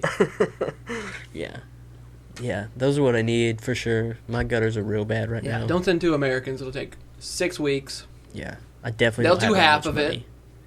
it. You'll have to call them a bunch of times to get them to come back and do the other half. Yeah. And then you don't get a discount. Yeah, that's not so good. Yeah. That's why we don't have jobs over here anymore. Just wait until we can't get food because all the people who have been picking our produce are sick and die. Man, it's funny you say that because it's shit like that I've been thinking. I mean, it's only a matter of time. Yeah. Or if this shit spreads to like our farm animals. I don't think it'll spread to farm animals. Because this particular strain that we have now, though it may have originated in animals, it is mutated. There's always a chance it can mutate back. Exactly. But, I mean, who knows? Who knows, man? It's crazy. You can't give it to your dog right now, so that's good. That's good. My dogs wouldn't care anyway. They don't really know what's going on. Have your dogs been, like, exceptionally bananas? Maybe not bananas, but definitely super cuddly and, like, they know something's up. This isn't normal. You're not supposed to be here all the time. Yeah, mine are super bananas right now. Cuddly and also bananas. Today, Buster was sleeping on the kitchen table. Never in his life has he been up there. How did he get on the kitchen table? He just jumped in one of the chairs and then jumped up on the table. Small dog to be on the table. Yeah, I mean, I was like, what the fuck is this dog doing on the goddamn table? I mean, who's ever... It's a weird thing. But they're bananas right now. Fighting each other. I don't know what's going on. Going crazy. Yeah. Yeah, well, Noctis and Zoro are always, Yeah. grabbing each other's faces. I think Noctis cut Zoro under his eye a little bit right here, so... Oh, shit. Yeah, had to put a little Bactine on it, a little liquid stitch. Looked like a boxer, like he had a little boxer cut under his eye. Give him one of those Nelly Band-Aids. Yeah. Oh my god, Nelly. Yeah. Yeah, I don't know what this is going to look like when we come out of it. We'll see. I mean, maybe we'll be here, maybe we won't. Who knows? I don't know, man. We're definitely going to lose a lot. Yeah. We're going to lose a lot of time, which is the only thing we can never make back. I mean, we've already lost a lot of time. Yep. And there's way more that we're going to lose for sure. Yeah, we're definitely going to lose more, so we'll see. Really, though, We'll your trip, and I mean, you already had a lot of time planned off anyway, so... Luckily, I was going to take 2 weeks you. off in general for this trip, so... That's beneficial. It's only been this week so far that I've had to Yeah. reschedule. But this coming week, I'm gonna have to reschedule all those people, and the coming week after that, reschedule all those people. So we'll see. Right now, I'm just putting everybody in limbo. I mean, that you don't have a choice. I have no choice. What the fuck else are you gonna do? That's what's even harder, right? Like, people like us who schedule shit like that. Yeah. Having to, because after this is over, not only are you gonna have people that do one in, but now you've got to reschedule all these people. Mm-hmm. So it's gonna be more work when I come back to work, which is fine. You know, I don't mind working, but it will be way more intense. It will be for a bit. Hopefully not a long period of time. Yeah. But I don't know. The people who want to get tattooed will still get tattooed, so they'll still be there. Oh, for sure. Not so worried about that. I got a little bit of money to pay my bills, so we're good. Yeah, I mean that's what we were talking about it at one point when this whole shit started going down. Like, we got enough to make it through this. Yeah. And then once that clock starts ticking down to that, we gotta start figuring something else out. Probably go a solid 5 months without a single paycheck and be okay. But any more than that, and I'm okay, I have nothing now. That's a good, that's the big thing, right? Like, and that's the hard point. Like, I don't want to start chipping away at shit that. But Liz is still getting paid, so. That's true. That's very beneficial. Yeah. But we could go probably 5 months without either of us getting paid. And be okay. And then after that, we're fuck, start stripping. Yeah, 5 months is a long time. 5 months is a real long time. All right, have you guys talked about the peppermint hippo on here? No. Shit! What do you think about the peppermint hippo? That name? I don't know what's happening, but I'm very bewildered. Have you seen that Visions closed? She doesn't ever come from that way. Visions has changed their name to the Peppermint Hippo, like a play off of Spearmint Rhino, the club in Vegas. Peppermint Hippo. What's the image that comes to your head when you say Peppermint Hippo? Definitely not the kind of stripper I want to go look at. Not the erotic dancing or stripping. Hashtag fat girls. That you want to go throw down dollar bills for. Yeah, definitely. I mean, everybody's got to eat. You know what I mean? But are they shut down now? Are strip clubs shut down? Oh, I would think, yeah, but I mean, who knows? They were dirty to begin with, so. I mean, there are virtual strip clubs right now. There's one strip club that decided they were going to live stream their girls stripping, and so you can tip like you would see in a cam room. It's like a cam room or something. Mm-hmm. Yeah, that makes total sense. I mean, the sex work is not going to stop. Yeah, but anybody who's going to go to that is just going to go to those cams where they see girls fucking themselves, right? I mean, maybe. Unless you have a dedicated fan base to your stuff anyway, because everybody's got a different kink. Yeah, and stripping is really based upon clients. It's not really based upon you can get money from random people coming in, but you really have regulars that come in and give most of their money to you. Yeah, old guys. Yeah. Mm-hmm. Yeah, that's Yep. I think so. Yep. I think you hit the nail on the head. Oil with that field one. Guys. There's two roads right there. Retirees, former military. Yeah. Yep. Tattoo artists with money. Shit, Sometimes. If I could speak Japanese, I totally would have went in a Asian strip club, but I didn't know what I was going to get into in one of those places, and it's just me and Liz. Yeah. And I didn't want to get us both into some shit. It's fine if it's just me, you know what I mean? Sure. I can handle it. Worst case scenario, I die. Sure. I don't want to get Liz fucked off die. too. I mean, yeah, worst case scenario, but not in a major city like that. Nah, the worst case scenario though is always that. But I don't want to get Liz fucked off too at the same time. You know what I mean? So yeah. In Korea, I went to. They don't really have strip joints. They got clubs that mimic dance clubs, but they're just whorehouses. Mm. And been to those. Yeah, kind of the same thing in Europe. Singapore.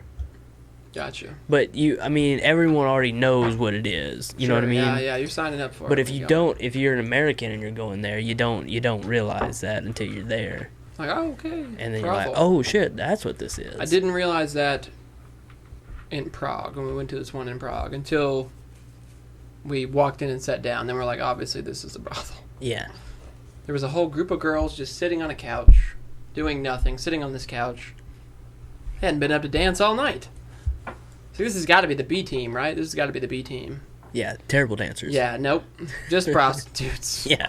Yeah, they're just here to bang you. Yep, which is fine. Sure. I mean, yeah. Everybody's got to make a living, Sure. right? I really wanted to go to this place in Tokyo called Hentai Club Brothel. But with the virus and shit, you know, I mean, who knows what you're getting into. True. That's close I contact. couldn't talk Liz into it at that point. That's closer than 6 feet. Yeah, yep, that's insertion. Yeah. Stay away from that. Yeah, penetration is definitely closer than 6 feet. Hopefully. Jesus Christ. God damn. Yeah. Mandingo. I don't want to watch that one. Yeah. Oh, shit. Well, I'm sure man. we'll come out of this totally fine. I don't know. All of our rights intact. It's know. gonna be good, Randy. Don't worry about it, man. I don't know. Rainbows and sunshine, right? I don't know. God, I need more weed. I don't know. Yeah. At this point, Jesus, it's a wild time, man. I need you in my life, sweet Weedus. It's a weird, unprecedented, crazy, wild time. Yeah, we'll see what happens. Yeah. I didn't expect to live this long, so, you know. I'm with you there. I figured, though, at this point, like, let's just draw it out for a while. Let's see how it goes. Yeah, I'll see how long I can make it. Might as well. Fuck it. YOLO. It may be soon at this point. First of all, a knows? pandemic. I've never been through a pandemic before. Well, we have. I haven't. We have. We, as a people, have. No, we have. What? Swine flu? H1N1? It Killed didn't- like 10,000 Americans, bro. It didn't affect me. That's killed more people so far than the coronavirus has so far. It didn't affect me. No. Neither has coronavirus yet. Not yet. Yeah, no, it does. It has, It yeah, does. but It I does mean- affect me. I can't go to work. Sure, yeah, that does suck. Yeah. I can't go to work. I can't go meet 9 of my friends. God damn. That is total affection. Friends. Can't meet my friends. Can't meet friends. Yeah, I don't know. It's weird. It is a weird time, but I got a bow, man. Worst case scenario, we'll go bow hunting. We'll go bow down some deer. Yeah. You got deer behind your house. Eat them. Yep. You could just Damn walk right. out your door and take them Damn out. right. My neighbors say shit. I'll bow them, arrow right through their fucking eyeball. Yeah. I mean, you got better. Coronavirus got him. You got better ways to take them out than that. Funner ways. Sure. Not worried about it. Yeah, I don't think it'll come to that. Nah. We were talking to, who was that? Chris was on the show that we were talking about the Survivalism and Yeah. would you survive? Yeah. Mhm. Yeah. We were talking about if you would survive an Oh, I'm a apocalypse survivor. situation. Yeah, I'm a survivor. Really, of everyone I know, you'd be up high in the survival. Just one, for what you know, two, for Yeah. what you've got. I've got a good survival IQ when it comes to those kinds of things. You know what I mean? Like Yeah. the ability to survive. From Boy Scouts basically up to now. Yeah. You know, all that Yeah. taught and self-taught shit. You know, hunting, fishing, making shelters and all that stuff. You know, is good. I can identify some wild edible plants, mushrooms. I can identify some mushrooms and Yeah. know how to track some animals and things like that. Some general kind of farming stuff, you know. I mean, it's all most of it's common sense things, you know. Don't drink dirty water. Sure. Yeah. Rule number 1. Yep. The hardest thing for us right now, though, it's going to be getting away from the cities, because when shit happens, if it really happens, it's going to happen fucking fast. Sure. And what they'll probably do is they'll probably try to lock down specific quadrants and areas. And the goal is going to be to get away from the major cities. Go somewhere where there's few people to rely on, few resources. Yeah. Yeah.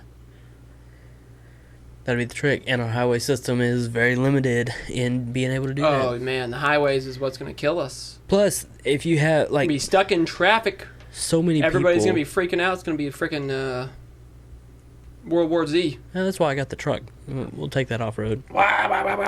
It's fine. The car wouldn't make it. The car wouldn't make it from here to fucking... Nope. Anywhere. Now, if you trade the Tesla in for the Tesla truck, go anywhere in that rhombus. If there's shape. enough time for that thing to even come out at this point, We'll see. I know Tesla's making ventilators. So is Mercedes-Benz's Formula One team. Is producing ventilators now. Really? Yeah. They've made ventilators and CPAP machines. Yeah. They took like an existing CPAP, broke it down, identified all the parts in it, remanufactured all the parts in their own process, and now they're producing them to give away to like the European hospitals, like the Italian hospitals and things like that. yeah, that's Pretty fantastic. awesome, yeah. Formula One racing team. Yeah. Shit, can you imagine getting one of those? You breathe so fast. Dude, Mercedes logo, AMG logo on that shit. Yeah. Oh my I God. freaking steal that shit when I left the hospital. No shit. Like, I paid for this already. Yeah. Yeah. You got my money. Yeah, taking this Mercedes CPAP. Yeah, that's good though. That's good that they're doing shit like that. Ford and GM are doing it too, but they had to be ordered by the president to do it. With that There's Defense Protection Act or whatever. there's a trade-off in Election there. Act, They're yeah. getting something out of it. Oh, millions of dollars, just like they got years and years ago when Obama bailed them out. Yeah, when nobody was buying their rides. Yep. That's the big thing though, right? Too big to fail. We were talking about Rob. We were talking to Rob about the airlines, right? And he was bitching about how we shouldn't be bailing them out and how, like, fuck them. But at the same time, that's such a like easy mode of travel, and if they're not doing it, nobody will be. So what the fuck do you do? Nobody's got money to start an airline. That's what I'm saying. Yeah. The people who are in it are the people that's been in it. And the ones that have went under, I mean, hundreds of airlines have gone under to leave us with, what, 4 or 5 major American airlines? Yeah. American, United, Delta, Southwest. You got Frontier. Really, Southwest is not that. Southwest is kind Southwest of a joke. and Frontier are the and two Frontier fringe. is still real small. So you got American, Delta, and United. That's it. That's it. Those are your majors. And you got the 2 fringe ones. I mean, yeah. other than that, I mean, okay, so there's some European, Japan Air. You know, most countries have one airline that they rely on, you know. Yep. Some of those are government owned. Some of them are. So, I mean, air travel has become a necessity. That's the point that I was trying to make with him. Like, you can't let them fail.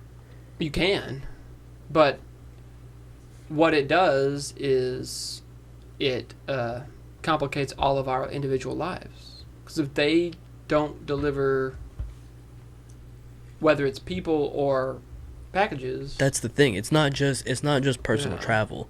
Sure. Most of your goods travel by plane at some point. well, how do you think all those virus tests are getting from point A to point B? Probably on a plane or a Probably. truck. You know what I mean? Probably a combination of the two at this point. Probably, yeah. Trying to get that shit out. So you can't just let that fail. Nope. That's the thing. Nope. But that's a hard point, right? Too big to fail. How do you decide who's gonna get saved and who's gonna not? Who's too big to fail and who's not? Well, who lobbies the most? That's how you decide. Ooh, good point. Who has been lobbying the most? Who will lobby the most? Who is going to infuse the economy with tax dollars? Yeah. Because they tax every airline ticket you buy. Yeah. The TSA, God fuck their souls, the TSA has been, for the last 19 years, since September 11, 2001, has been charging, it started $2.50 per airline ticket it was a charge that they did for domestic security. Almost every 4 years since then, that charge has been increased. And it has been increased by Congress. Congress, in their great, vast knowledge, has decided almost every 4 years that they need to up this percentage. So I looked into it. So 2018 was the last year that it went up. 2018, they made $5.5 billion off of this one charge in 1 quarter. So that's 1 quarter of a year. They made $5.5 billion off this one charge. The TSA in that quarter spent $2.5 billion. So that's $3 billion of surplus money that went from this supposed TSA charge to nowhere. 1 billion of that went to those congressmen. Absolutely. So, yeah, I mean, that kind of stuff happens with every aspect of our government. That's just one example of it, you know. So the TSA has every 4 years has increased that charge. Now I think it's like $16.50 per airline ticket. It's gone up so much from the original $250 that it was after September 11th. Inflation, bro. Yeah, inflation. Cost of living. Yeah, I mean, a dollar's still a dollar, right? It's still got George Washington on it. Yeah, you're right. Motherfucker. It doesn't mean anything. It's backed by nothing, so... No, it's not anymore. We melted down all our gold, probably. It's probably all gone. Yeah, Fort Knox is empty. Fuckers. Nah, it's full of tanks. Yeah. Yeah. Yeah. Now. That's the new gold. Damn right. That will be the new gold for sure. Eh. If it's not already. Tank warfare is over with. Yeah. Yeah, now I think so. Cyber warfare. Yeah. You just bankrupt a country and they're done. Yeah. I mean, what else are they going to do? Well, let's say there was a cyber attack right now on America.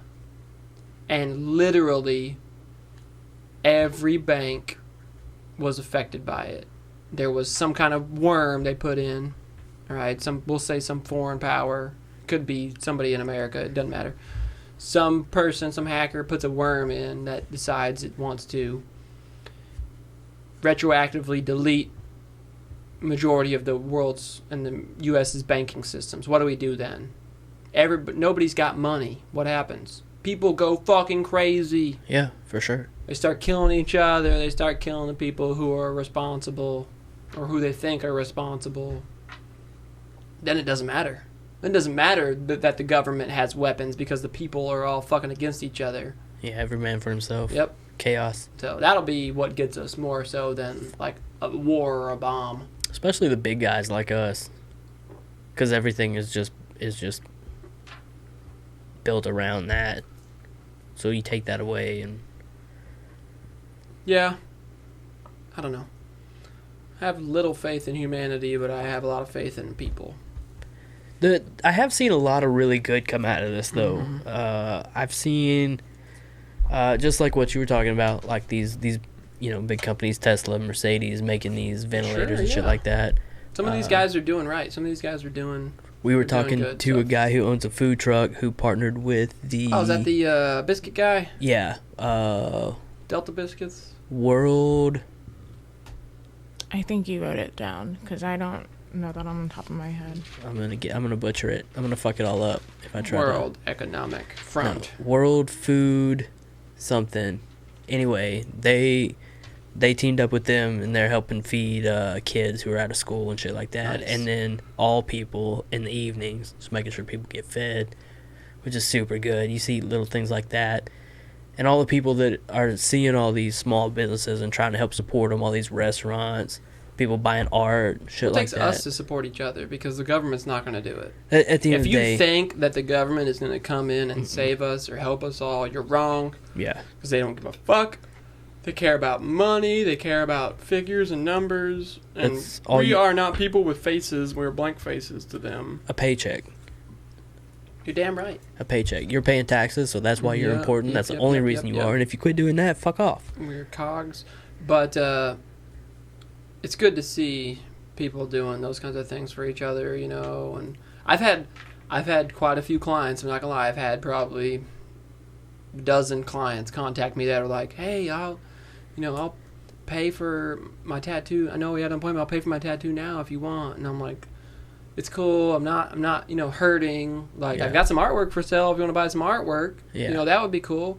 Otherwise, if you want to buy a gift certificate, you can buy a gift certificate through the shop. Yeah. Buy a gift certificate. And some people have done that, buy a gift certificate, which is great. Yeah. But, like, I appreciate the idea of, like that, and that's just the kind of the thing, it's like we all have to help each other because nobody else is going to fucking do it. For sure, man. For sure. And that's, at the end of the day, I hope that's what we come out of this with, that stronger sense of community. My dad called me, we were talking yesterday about it, and he's like, oh, I've been seeing all this stuff that, like, they've taken these infrared images of China, and, like, the smog and the pollution has gone down so much, and it's happening here in America and stuff, and, like, L.A. has had no smog for 2 weeks, and, like, all this shit. And I'm like, yeah, that's what happens when people care about the environment. But what's happening right now is nobody's going anywhere. Nobody's doing anything. We're not polluting. We don't have all these big businesses open who are pouring millions of tons of CO2 into the atmosphere. Like, we could all easily do this together to solve these climate issues that we have. And it might take something like this to actually show that we could do that. But what ends up happening instead is, I read yesterday that Trump and the EPA are actually rolling back the last protections that Obama put in place, which was the last ones he actually had for the emissions regulations for plants, for coal plants, and for electricity producing plants. So literally everything Obama did for the EPA and for the environment has now been rolled back by Trump. This was the last thing. So rather than realizing that, hey, this is something we could all do and make it easier, we're just like, nah. That's not...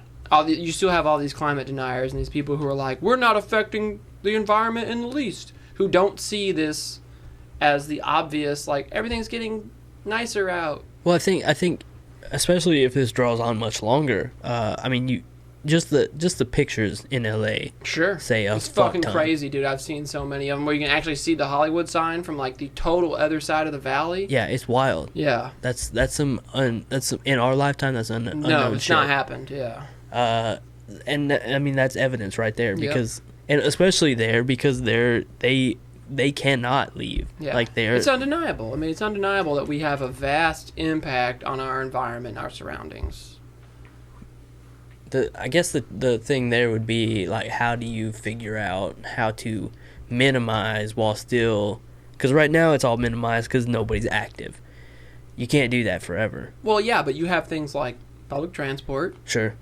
You have things like environmentally friendly or environmentally conscious vehicles. Yeah. The hydrogen fuel cell exists. It has existed for decades. We can literally make vehicles that run off of water. Why the fuck are we not doing that?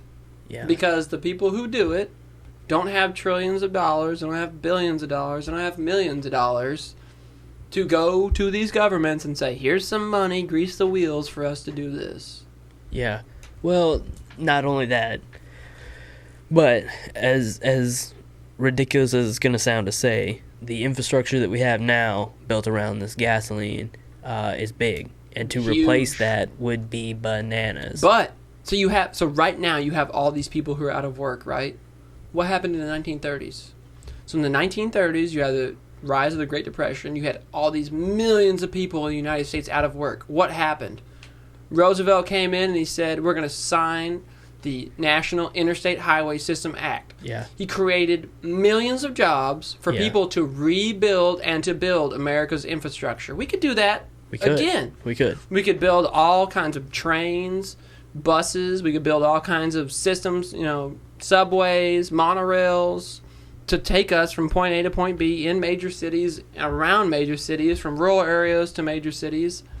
We could use part of the existing infrastructure, pay these people to go to work, do these things, improve America, but we don't. Yeah. We don't do that. Well, yeah.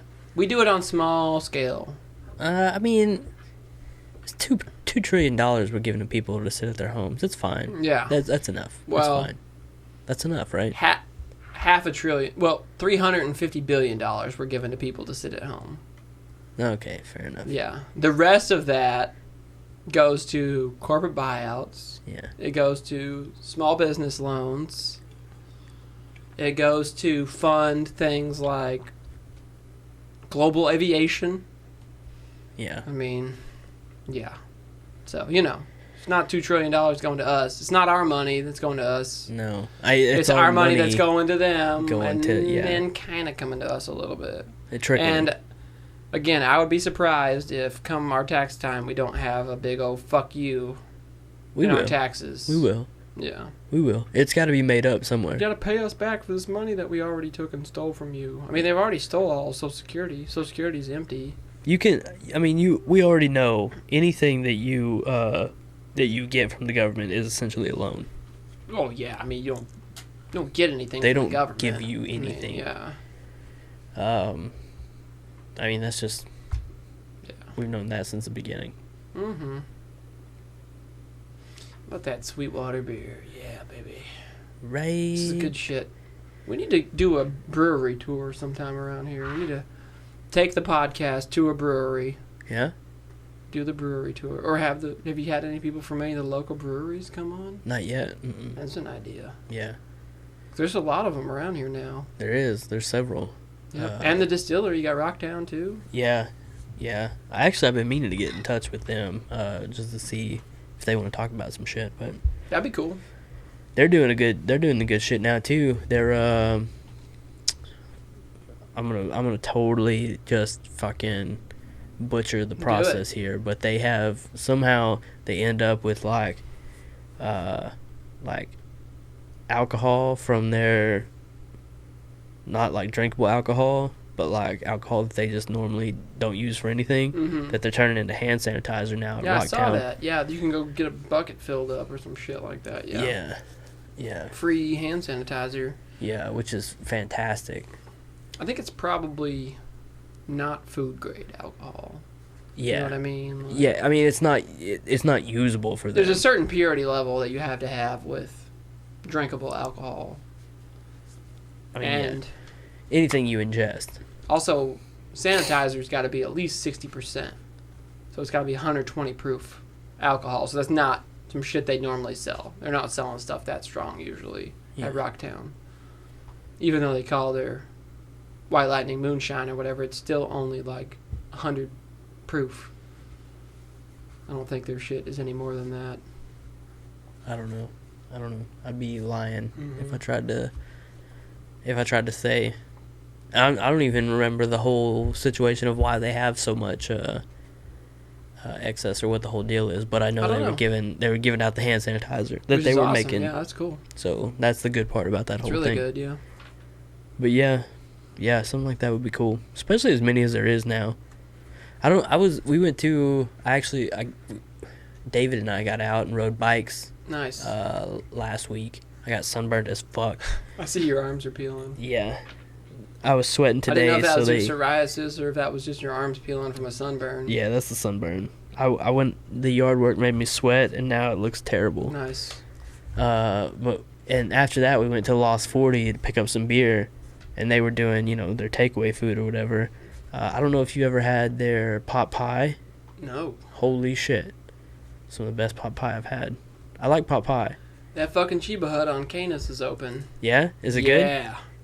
It's good? Oh, yeah, dude. We almost went to one in Denver. It's the best sandwiches, dude. It really is. Yeah. Of all of the sandwich places I've been to, it's the best by far. Yeah. So, yeah, it's really good. Mm-hmm. So I just call them and order something, go pick it up. Yeah. They just opened right before all this shit happened, so I'm like, oh my god. Like, please stay in business. Dude, right? That's so fucking good. Terrible time to do that. There's been a couple places I've seen, like, opening recently that I'm like, you guys are fucked. Like, the credit union. Yeah, the Arkansas Federal. Did you see that? They send me a letter. The vape shop, like, is it going to be Abbey Road? Yeah. Head shop next to the tattoo parlor? Yeah. Dream come true. Those dudes. So, like, that had to have been a plan all along. Oh, for sure. Because, like, they're already set up for that, essentially. Yeah. They know that they're right by a tattoo shop. Yeah. They're already zoned for it. Fucking right, dog. They got it made. Abbey Road was probably like, when this vape shop goes out, we're putting it right next to Lucky Bella. Yeah. Yeah, that was a perfect plan for them. Yeah, that's those pretty guys rad. that own Abbey Road are cool as shit too. I talk to them all the time when I go in there. Yeah. Yeah, that's a win-win. Yeah, that'll be good. Because, like, business for both. Yeah, definitely. But Nobody yeah. that's going into a head shop doesn't already have some shitty tattoo. Yeah. Some cover-up they need, usually. Or at the very minimum, want one. Yeah. So, Same clientele. yeah, exactly. We got a big overlap. Exactly. So I've been doing Kwang Nu still online. So You guys are doing it online? the dojo. I meant to ask you about that. Yeah, so Unity Martial Arts, if anybody in Little Rock area wants to do some Kung Nu, it's a Vietnamese martial art. It's a mixed martial art. It's actually 7 martial arts. And so they actually have a virtual dojo right now where you can go online and you can do the classes via Zoom, which is this big app everybody's using now. Zoom? Zoom, Or yeah. is that, like... It's like Skype. It's or like Uvo. Skype, yeah, but like a big like group kind of thing. Like people use it. So it's unitymartialarts.com, and they have like a bunch of different. They do the Kung Nu, they do kickboxing, they do yoga, they do Tai Chi, they do a bunch of different forms of martial arts and things like that. But yeah, it's pretty cool. Still been doing. So me and Liz started going, like right at the first of the year, Mm-hmm. and we got our first green stripe on the white belt right before we went to Japan. So it's good. We've still been doing it in the living room basically. So That's good that you guys can still do it. it is. Are you missing that, like, Damn right. interaction, though? Damn right, dude. Because that martial arts is one of those I've things been going 4 days a week. Oh, is shit. what I've been doing since January. I was going Saturday mornings. All right, I was going Monday nights, Tuesday morning, and Thursday morning. Jesus So, Christ, Monday man. night, Tuesday morning, Thursday morning, Saturday morning before work. All those times before work. So it's kind of like I want to get back in there, But Yeah, especially something so new, because, like, you're just getting into that routine, right? yeah, And then... And it was fuck. good because I'd feel fucking great before I'd go to the shop, dude. It'd be like jacked. Yeah. Fucking feel good, Yeah. Punch in the air for an hour before you go to work.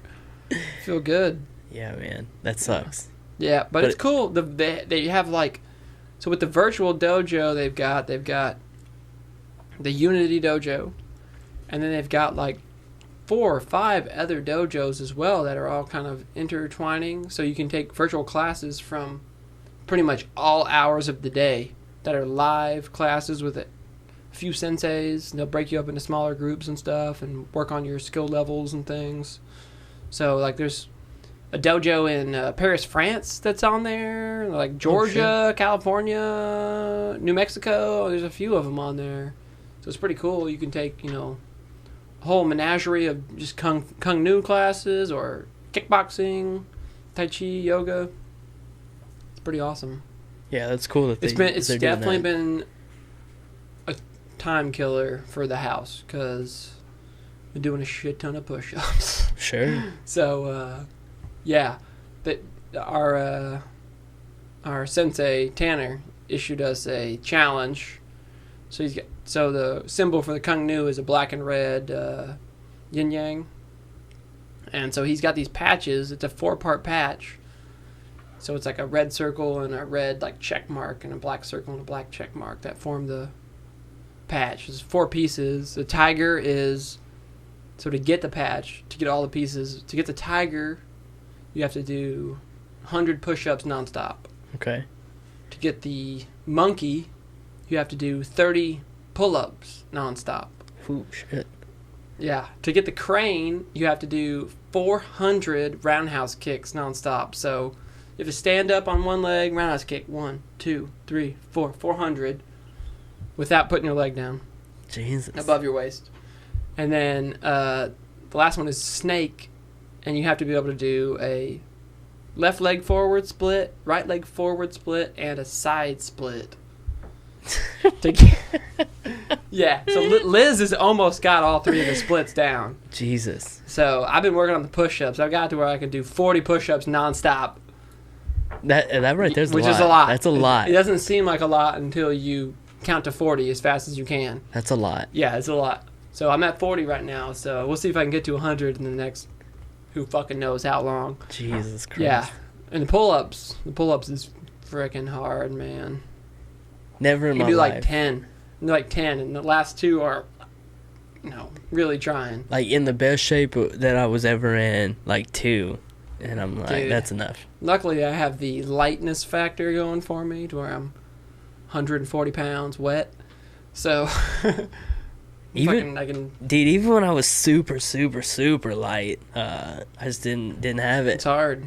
It's a lot of work. It is, man. It takes a lot to do a pull-up. So, yeah, we've been doing that a lot, and it's a lot of artwork. Yeah. A lot of karate in my front room and a lot of art.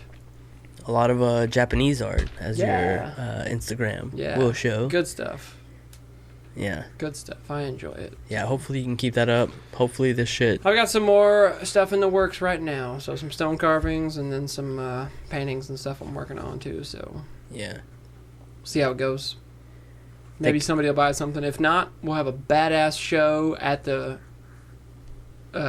tattoo studio when we open back up. Nice, yeah. Sweet. Some shit fucking stored up. Yeah, nice. That's what you need to do. Work on some more art. When we open back up, we can have a sweet art show, have some stuff to show. Yeah, that would be cool. That's a good idea. We'll do some prints, something you can print off, That's a really good idea, actually. Paintings. We should all look at something like that. Me and Ryan and Brooke talked about it before all this shit happened. Before I went to Japan, we talked about it. Maybe having some kind of art show, art opening, where we all just produce stuff and have our own stuff hanging in there. Nobody else, just us. Yeah. So, yeah, that'd be cool. That would be cool. Yeah, we should all think about something like that. Anything we could sell. Yeah. I mean, that's what it is, art, so yeah, it only makes sense. It'd be a good customer appreciation day too, for kind of like the remote when we do the remote every year. Yeah, that would be really good. And yeah, something to help promote everything once everything kicks back off. It'd be win-win for everyone, really. This is really smart. Yeah, I think I guess I'm gonna have night. I gotta figure out when, but I guess I'm going back to real work at some point now. Nice. Been here for so long, it's been weird. Vacation time, brother. Vacation time. But it hasn't felt anything like any of that. Nope. It's been like the most stressful. Stress. As much stress as you could possibly be under. Yeah, terrible. Yeah, kill me now. Hopefully, when I get back, all this is over with, though. Yeah, we'll see. That's what. Go spend some time in water jail and come back. Yeah. My question so all these cruise ships have been going out, which I don't understand why cruises are still happening. How is this still a thing? Why are cruise ships still going out? So, like with the drilling ship, that's some kind of area that could easily, it's like a jail, it could easily be infected by one person coming on there with some sickness. Are they going to test you guys all before you go on the ship? I imagine they would have to do something like that. I don't think they are right now. One thing, I don't think that the tests are available. Sure. Second, I mean, you're not going to get a fast enough result in a situation like that. So, from my understanding, there's a lot of vessels that I know are not holding like the normal meetings. So for the most part, you're just in your open deck, which is you can keep a good distance away. For the most part, on most of those vessels, it's only 2 people that might share a room. Gotcha. Some of the way smaller ones up to 4, so you're in a little bit closer quarters, but most of those vessels have so much less people on them anyway. You're looking at the last vessel I was on, the first vessel I was ever on was one where it was very small, and we had 4 people to a room, in a big community shower room, shit like that, where we were in real close quarters. But the most people we had on that vessel at a time was 60 something. So you kind of minimize a lot of that. Whereas a lot of these bigger vessels, you're looking at 200 people. Gotcha. So I think a lot of them are getting rid of like the bigger meetings, trying to get rid of congregating, trying to spread out meal times a little more, shit like that. But they're all already super, super clean because, and they usually keep them almost like hospital level, just because if an illness breaks out, everybody's fucked. Yeah, for so sure. they try to stay ahead of that curve to begin with. Yeah. So I think it's actually a pretty good place to be. That's good. In the scheme of things. Not so much the cruise ships, because that's a ridiculous number of people coming and going and leaving. 2,000 to 3,000 people. Like, yeah, blowing their nose. It's a whole small town. Yeah. Yeah. Those are just too. It's too Everybody's much. touching everything. You cannot possibly sanitize an entire cruise ship. Not a cruise ship. It's too many people. It's too many people. Yeah, it's just too many not people. possible. Way too many people. Yeah. In way too close quarters. It's very surprising to me that they're still letting cruise ships go out at this point. Because they are. I mean, had one just one recently that was going to supposed to dock in Florida, but they're like, no. Like, you have confirmed cases, you cannot. You're just going to be stuck in limbo again. Like another fucking, just like the one that was off the coast of Japan. Cruise ships and churches, man. Yep. It's fucking just infestation grounds. I thought God was everywhere. Shouldn't you just be able to worship at home?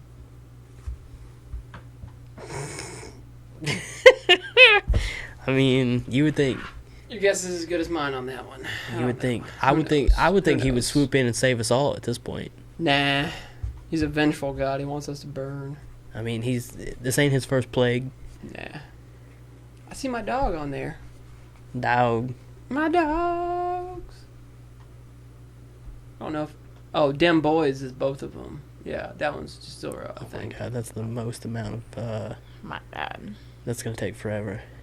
Oh, yeah. Yeah, that's true. This is going to take like 3 Yeah. minutes. Noctis. No. Oh. Look at him, so little. Yeah, he was tiny there.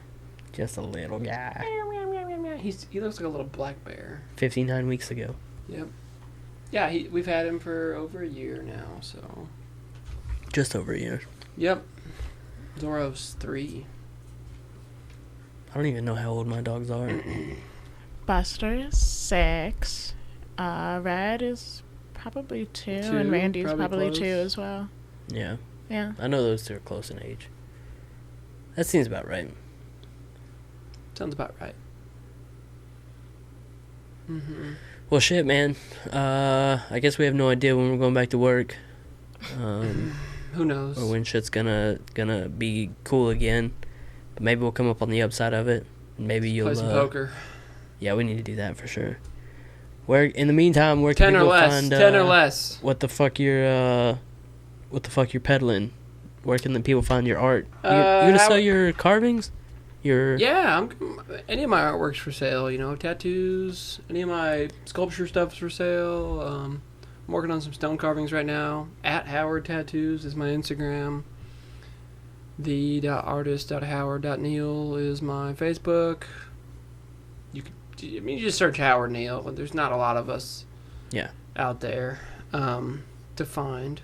Except for there's a murderer who was on death row in Mississippi. Oh, shit. There's Dwight Howard, who's a basketball player, who if you look Howard Neal, Dwight Howard will definitely show up. Yeah. And then there's me. So, you know. Yeah, don't buy Dwight Howard's artwork. Don't buy he Dwight makes enough Howard. money. Or maybe he makes cool shit. I don't know. I'm going to do some more of these masks. I really enjoyed these last few mask pieces that I've done. Little tributes. So, I'm going to do some more of those. I've got a few masks I may put up for sale, but they're kind of like my favorites. So, who fucking knows?